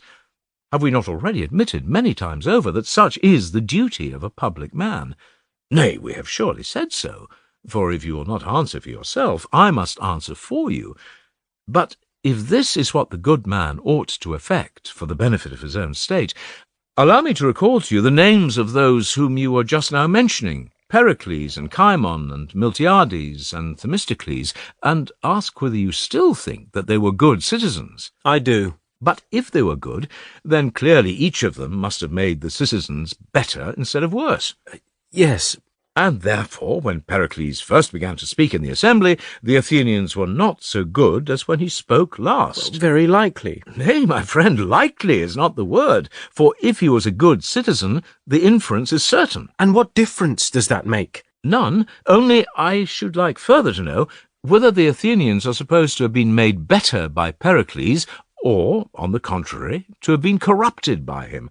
For I hear that he was the first who gave the people pay, and made them idle and cowardly, and encouraged them in the love of talk and money. You heard that, Socrates, from the laconizing set who bruise their ears. But what I am going to tell you now is not mere hearsay, but well known both to you and me, that at first Pericles was glorious, and his character unimpeached by any verdict of the Athenians. This was during the time when they were not so good. Yet afterwards, when they had been made good and gentle by him, at the very end of his life, they convicted him of theft, and almost put him to death, clearly under the notion that he was a malefactor. Well, but how does that prove Pericles' badness? Why, surely you would say that he was a bad manager of asses or horses or oxen, who had received them originally neither kicking nor butting nor biting him, and implanted in them all these savage tricks. Would he not be a bad manager of any animals, who received them gentle, and made them fiercer than they were when he received them? What do you say? I will do you the favour of saying yes. And will you also do me the favour of saying whether man is an animal? Certainly he is. And was not Pericles a shepherd of men? Yes. And if he was a good political shepherd, ought not the animals, who were his subjects, as we were just now acknowledging, to have become more just, and not more unjust? Quite true. And are not just men gentle, as Homer says? Or are you of another mind? I agree. And yet he really did make them more savage than he received them, and their savageness was shown towards himself, which he must have been very far from desiring. Do you want me to agree with you? Yes, if I seem to you to speak the truth. Granted, then. And if they were more savage, must they not have been more unjust and inferior? Granted again. Then upon this view, Pericles was not a good statesman? That is, upon your view. Nay, the view is yours, after what you have admitted. Take the case of Cimon again. Did not the very persons whom he was serving ostracize him, in order that they might not hear his voice for 10 years? And they did just the same to Themistocles, adding the penalty of exile, and they voted that Miltiades, the hero of Marathon, should be thrown into the pit of death, and he was only saved by the Prytanis.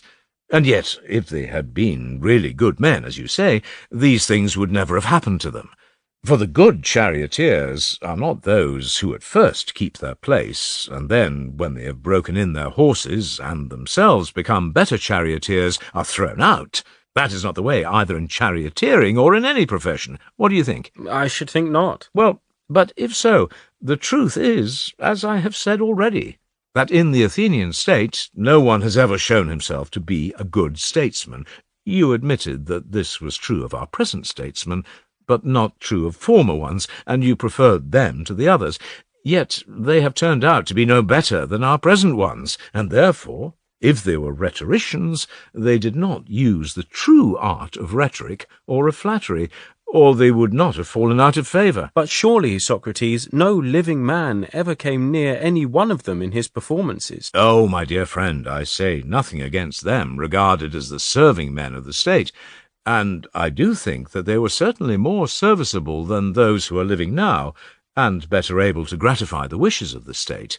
But as to transforming those desires, and not allowing them to have their way, and using the powers which they had, whether of persuasion or of force, in the improvement of their fellow citizens, which is the prime object of the truly good citizen, I do not see that in these respects they were a whit superior to our present statesmen, although I do admit that they were more clever at providing ships and walls and docks and all that. You and I have a ridiculous way, for during the whole time that we are arguing, we are always going round and round to the same point, and constantly misunderstanding one another. If I am not mistaken, you have admitted and acknowledged more than once that there are two kinds of operations which have to do with the body, and two which have to do with the soul. One of the two is ministerial, and if our bodies are hungry, provides food for them, and if they are thirsty, gives them drink, or if they are cold, supplies them with garments, blankets, shoes, and all that they crave. I use the same images as before intentionally, in order that you may understand me the better.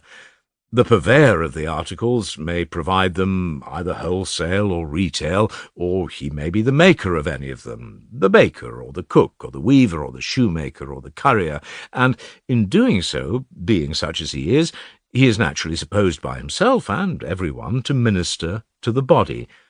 For none of them know that there is another art, an art of gymnastic and medicine, which is the true minister of the body, and ought to be the mistress of all the rest, and to use their results according to the knowledge which she has and they have not, of the real good or bad effects of meats and drinks on the body. All other arts which have to do with the body are servile and menial and illiberal, and gymnastic and medicine are, as they ought to be, their mistresses. Now, when I say that all this is equally true of the soul, you seem at first to know and understand and assent to my words, and then a little while afterwards you come repeating, "Has not the state had good and noble citizens?" And when I ask you who they are, you reply, seemingly quite in earnest, as if I had asked, "Who are or have been good trainers?" And you had replied, "Therion, the baker, and Metoicus, who wrote the Sicilian cookery book. Sarambus, the vintner. These are ministers of the body, first-rate in their art, for the first makes admirable loaves, the second excellent dishes, and the third capital wine. To me these appear to be the exact parallel of the statesmen whom you mention. Now, you would not be altogether pleased if I said to you, my friend, you know nothing of gymnastics. Those of whom you are speaking to me are only the ministers and purveyors of luxury, who have no good or noble notions of their art, and may very likely be filling and fattening men's bodies and gaining their approval, although the result is that they lose their original flesh in the long run and become thinner than they were before, and yet they, in their simplicity, will not attribute their diseases and loss of flesh to their entertainers, but when in after years the unhealthy surfeit brings the attendant penalty of disease, he who happens to be near them at the time and offers them advice is accused and blamed by them. And if they could, they would do him some harm, while they proceed to eulogize the men who have been the real authors of the mischief. And that, Callicles, is just what you are now doing. You praise the men who feasted the citizens and satisfied their desires, and people say that they have made the city great, not seeing that the swollen and ulcerated condition of the state is to be attributed to these elder statesmen, for they have filled the city full of harbours and docks and walls and revenues and all that, and have left no room for justice and temperance. And when the crisis of the disorder comes, the people will blame the advisers of the hour, and applaud Themistocles and Cimon and Pericles, who are the real authors of their calamities.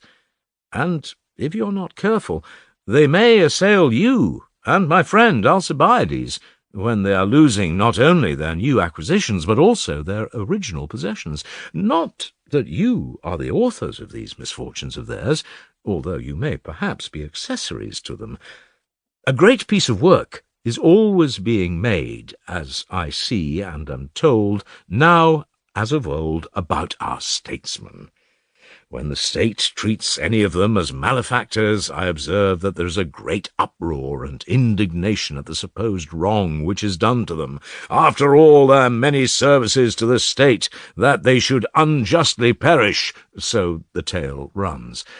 But the cry is all a lie, for no statesman ever could be unjustly put to death by the city of which he is the head. The case of the professed statesman is, I believe, very much like that of the professed sophist. For the sophists, although they are wise men, are nevertheless guilty of a strange piece of folly. Professing to be teachers of virtue, they will often accuse their disciples of wronging them and defrauding them of their pay and showing no gratitude for their services.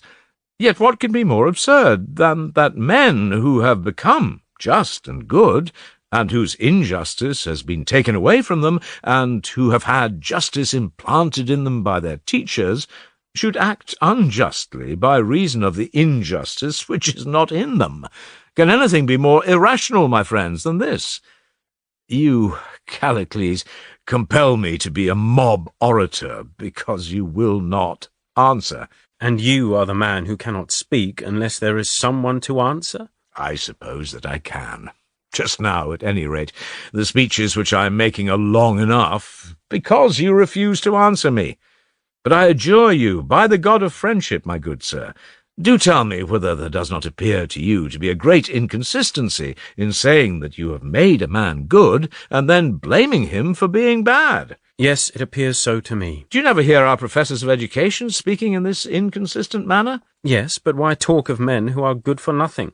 I would rather say, why talk of men who profess to be rulers and declare that they are devoted to the improvement of the city, and nevertheless, upon occasion, declaim against the utter vileness of the city? Do you think that there is any difference between one and the other? My good friend, the sophist and the rhetorician, as I was saying to Polus, are the same, or nearly the same. But you ignorantly fancy that rhetoric is a perfect thing, and sophistry a thing to be despised, whereas the truth is that sophistry is as much superior to rhetoric as legislation is to the practice of law, or gymnastic to medicine. The orators and sophists, as I am inclined to think, are the only class who cannot complain of the mischief ensuing to themselves from that which they teach others, without, in the same breath, accusing themselves of having done no good to those whom they profess to benefit. Is not this a fact? Certainly it is. If they were right in saying that they make men better, then they are the only class who can afford to leave their remuneration to those who have been benefited by them.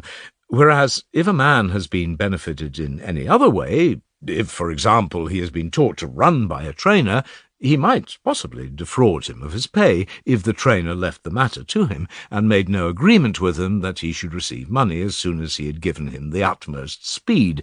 For not because of any deficiency of speed do men act unjustly, but by reason of injustice. Very true. And he who removes injustice can be in no danger of being treated unjustly. He alone can safely leave the honorarium to his pupils, if he be really able to make them good. Am I not right? Yes. Then we have found the reason why there is no dishonour in a man receiving pay who is called in to advise about building or any other art? Yes, we have found the reason. But when the point is how a man may become best himself, and best govern his family and state, then to say that you will give no advice gratis is held to be dishonourable. True. And why? Because only such benefits call forth a desire to requite them, and there is evidence that a benefit has been conferred when the benefactor receives a return, otherwise not. Is this true? It is. Then, to which service of the state do you invite me? Determine for me. Am I to be the physician of the state, who will strive and struggle to make the Athenians as good as possible, or am I to be the servant and flatterer of the state? Speak out, my good friend, freely and fairly, as you did at first, and ought to do again, and tell me your entire mind. I say, then, that you should be the servant of the state. The flatterer? Well, sir, that is a noble invitation. the Mysian, Socrates, or what you please, for if you refuse, the consequences will be— Do not repeat the old story, that he who likes will kill me and get my money, for then I shall have to repeat the old answer, that he will be a bad man and will kill the good, and that the money will be of no use to him, but that he will wrongly use that which he wrongly took, and if wrongly, basely, and if basely, hurtfully. How confident you are, Socrates, that you will never come to harm. You seem to think that you are living in another country and can never be brought into a court of justice, as you very likely may be brought by some miserable and mean person. Then I must indeed be a fool, Callicles, if I do not know that in the Athenian state any man may suffer anything. And if I am brought to trial and incur the dangers of which you speak, he will be a villain who brings me to trial. Of that I am very sure, for no good man would accuse the innocent. Nor shall I be surprised if I am put to death. Shall I tell you why I anticipate this? By all means. I think that I am the only, or almost the only Athenian living who practices the true art of politics. I am the only politician of my time. Now, seeing that when I speak, my words are not uttered with any view of gaining favour, and that I look to what is best, and not to what is most pleasant, having no mind to use those arts and graces which you recommend, I shall have nothing to say in the justice court. And you might argue with me, as I was arguing with Polus. I shall be tried just as a physician would be tried in a court of little boys at the indictment of the cook. What would he reply under such circumstances, if someone were to accuse him, saying, "Oh, my boys, many evil things has this man done to you. He is the death of you, especially of the younger ones among you, cutting and burning and starving and suffocating you until you know not what to do. He gives you the bitterest potions and compels you to hunger and thirst. How unlike the variety of meats and sweets on which I feasted you!" What do you suppose that the physician would be able to reply when he found himself in such a predicament? If he told the truth, he could only say, "All these evil things, my boys, I did for your health."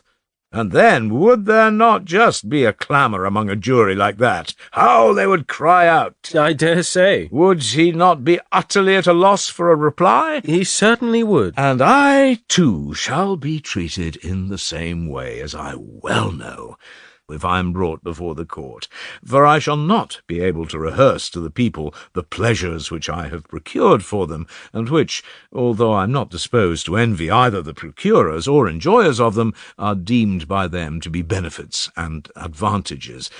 And if anyone says that I corrupt young men and perplex their minds, or that I speak evil of old men and use bitter words towards them, whether in private or public, it is useless for me to reply, as I truly might, "All this I do for the sake of justice, and with a view to your interest, my judges, and to nothing else." And therefore there is no saying what may happen to me. And do you think, Socrates, that a man who is thus defenceless is in a good position? Yes, Callicles, if he have that defence, which, as you have often acknowledged he should have, if he be his own defence, and have never said or done anything wrong, either in respect of gods or men, and this has been repeatedly acknowledged by us to be the best sort of defence. And if anyone could convict me of inability to defend myself or others after this sort, I should blush for shame, whether I was convicted before many or before a few, or by myself alone. And if I died from want of ability to do so, that would indeed grieve me. But if I died because I have no powers of flattery or rhetoric, I am very sure that you would not find me repining at death. For no man who is not an utter fool and coward is afraid of death itself. But he is afraid of doing wrong, for to go to the world below, having one's soul full of injustice, is the last and worst of all evils. And, in proof of what I say, if you have no objection, I should like to tell you a story. Very well.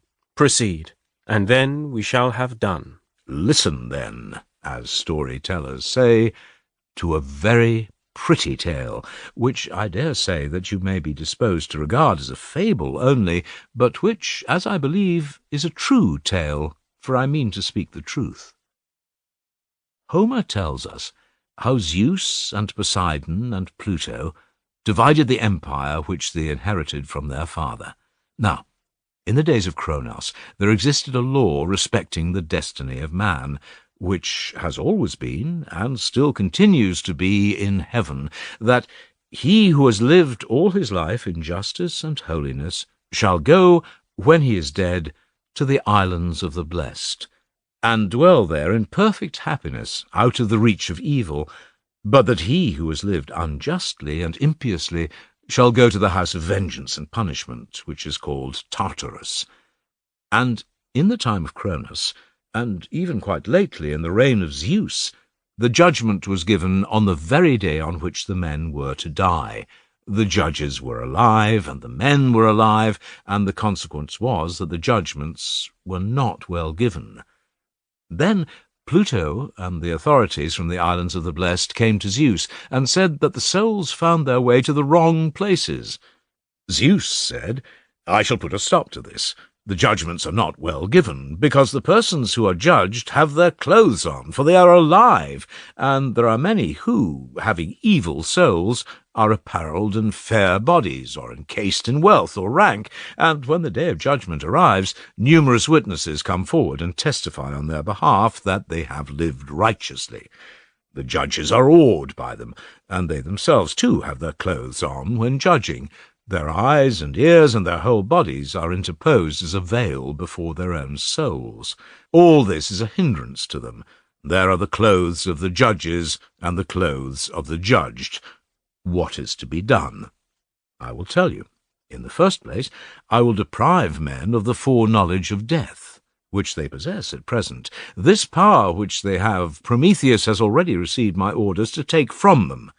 In the second place, they shall be entirely stripped before they are judged, for they shall be judged when they are dead, and the judge too shall be naked, that is to say, dead.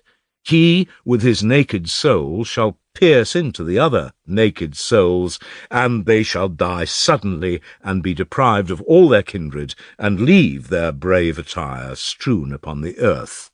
Conducted in this manner, the judgment will be just.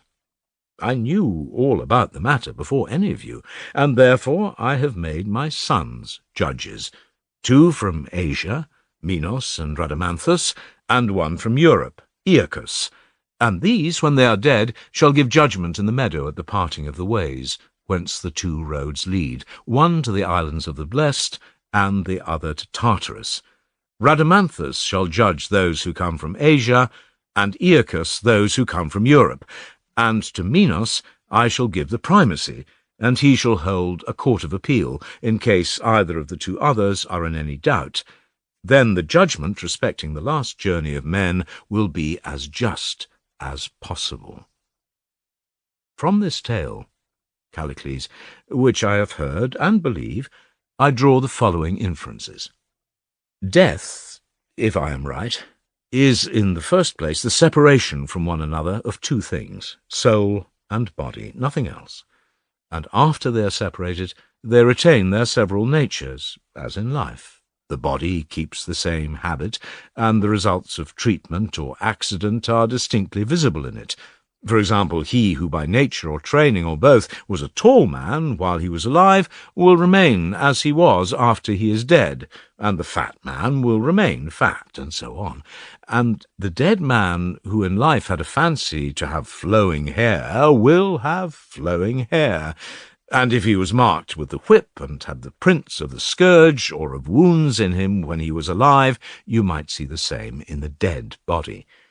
And if his limbs were broken or misshapen when he was alive, the same appearance would be visible in the dead.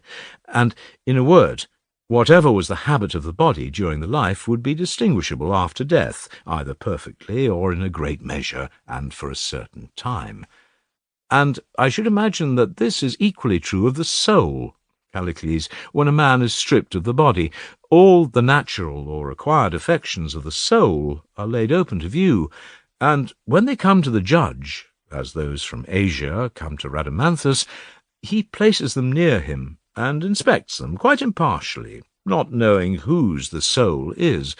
Perhaps he may lay hands on the soul of the great king, or of some other king or potentate who has no soundness in him, but his soul is marked with the whip, and is full of the prints and scars of perjuries and crimes with which each action has stained him, and he is all crooked with falsehood and imposture, and has no straightness, because he has lived without truth.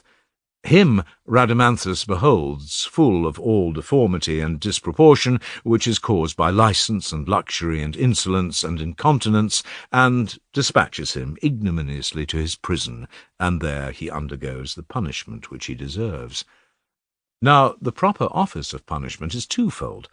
He who is rightly punished ought either to become better and profit by it, or he ought to be made an example to his fellows, that they may see what he suffers, and fear, and become better.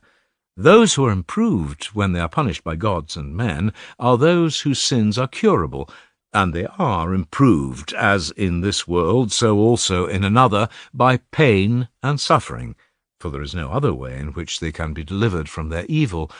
But they who have been guilty of the worst crimes, and are incurable by reason of their crimes, are made examples, for, as they are incurable, the time has passed at which they can receive any benefit.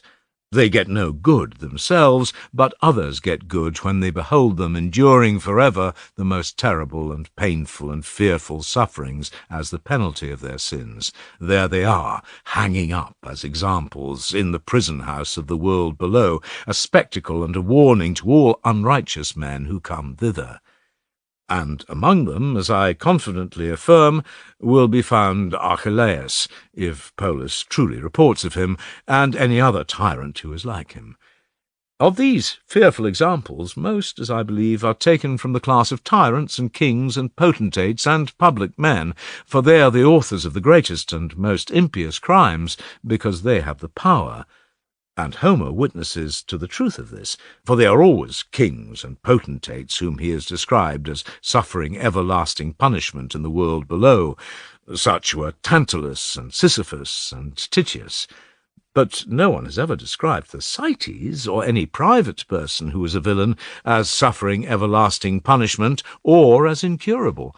For to commit the worst crimes, as I am inclined to think, was not in his power, and he was happier than those who had the power. No, Callicles, the very bad men come from the class of those who have power.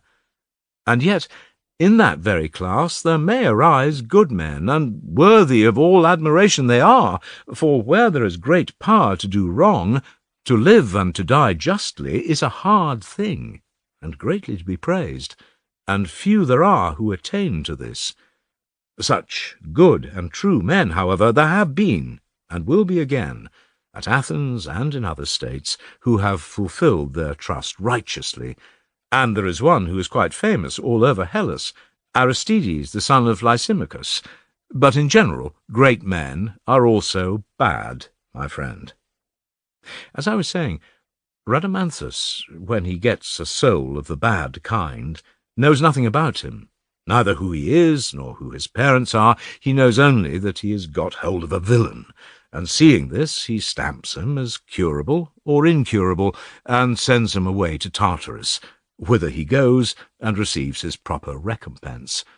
Or again, he looks with admiration on the soul of some just one who has lived in holiness and truth.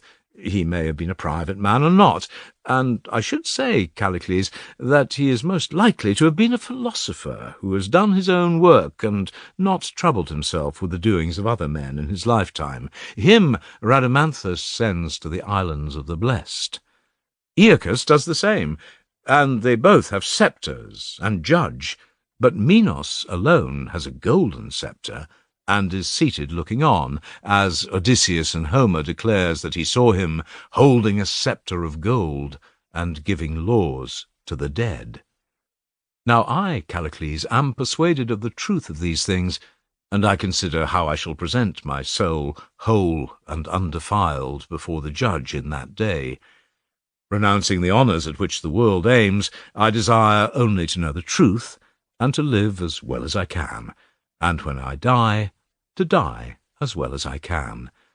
And, to the utmost of my power, I exhort all other men to do the same. And in return for your exhortation of me, I exhort you also to take part in the great combat, which is the combat of life, and greater than every other earthly conflict. And I retort your reproach of me, and say that you will not be able to help yourself when the day of trial and judgment of which I was speaking comes upon you. You will go before the judge, the son of Aegina, and when he has got you in his grip and is carrying you off, you will gape and your head will swim round, just as mine would in the courts of this world, and very likely someone will shamefully box you on the ears and put upon you any sort of insult. Perhaps this may appear to you to be only an old wife's tale which you will condemn, and there might be reason in your condemning such tales, if by searching we could find out anything better or truer. But now you see that you and Polus and Gorgias, who are the three wisest of the Greeks of our day, are not able to show that we ought to live any life which does not profit in another world as well as in this.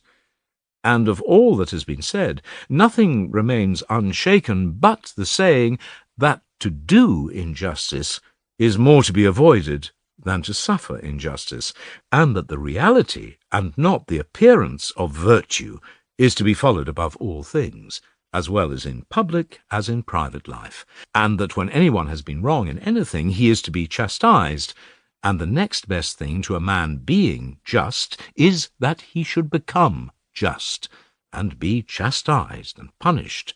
Also that he should avoid all flattery of himself as well as of others, of the few or of the many, and rhetoric and any other art should be used by him, and all his actions should be done always with a view to justice.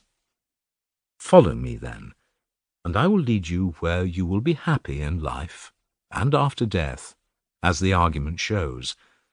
And never mind if someone despises you as a fool and insults you, if he has a mind.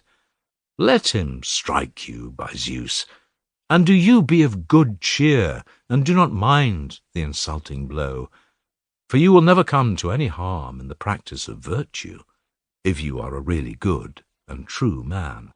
When we have practiced virtue together, we will apply ourselves to politics, if that seems desirable, or we will advise about whatever else may seem good to us, for we shall be better able to judge then. In our present condition, we ought not to give ourselves airs, for even on the most important subjects we are always changing our minds. So utterly stupid are we. Let us, then, take the argument as our guide, which has revealed to us that the best way of life is to practice justice, and every virtue in life and death. This way let us go, and in this exhort all men to follow, not in the way to which you trust, and in which you exhort me to follow you, for that way, Callicles, is nothing worth.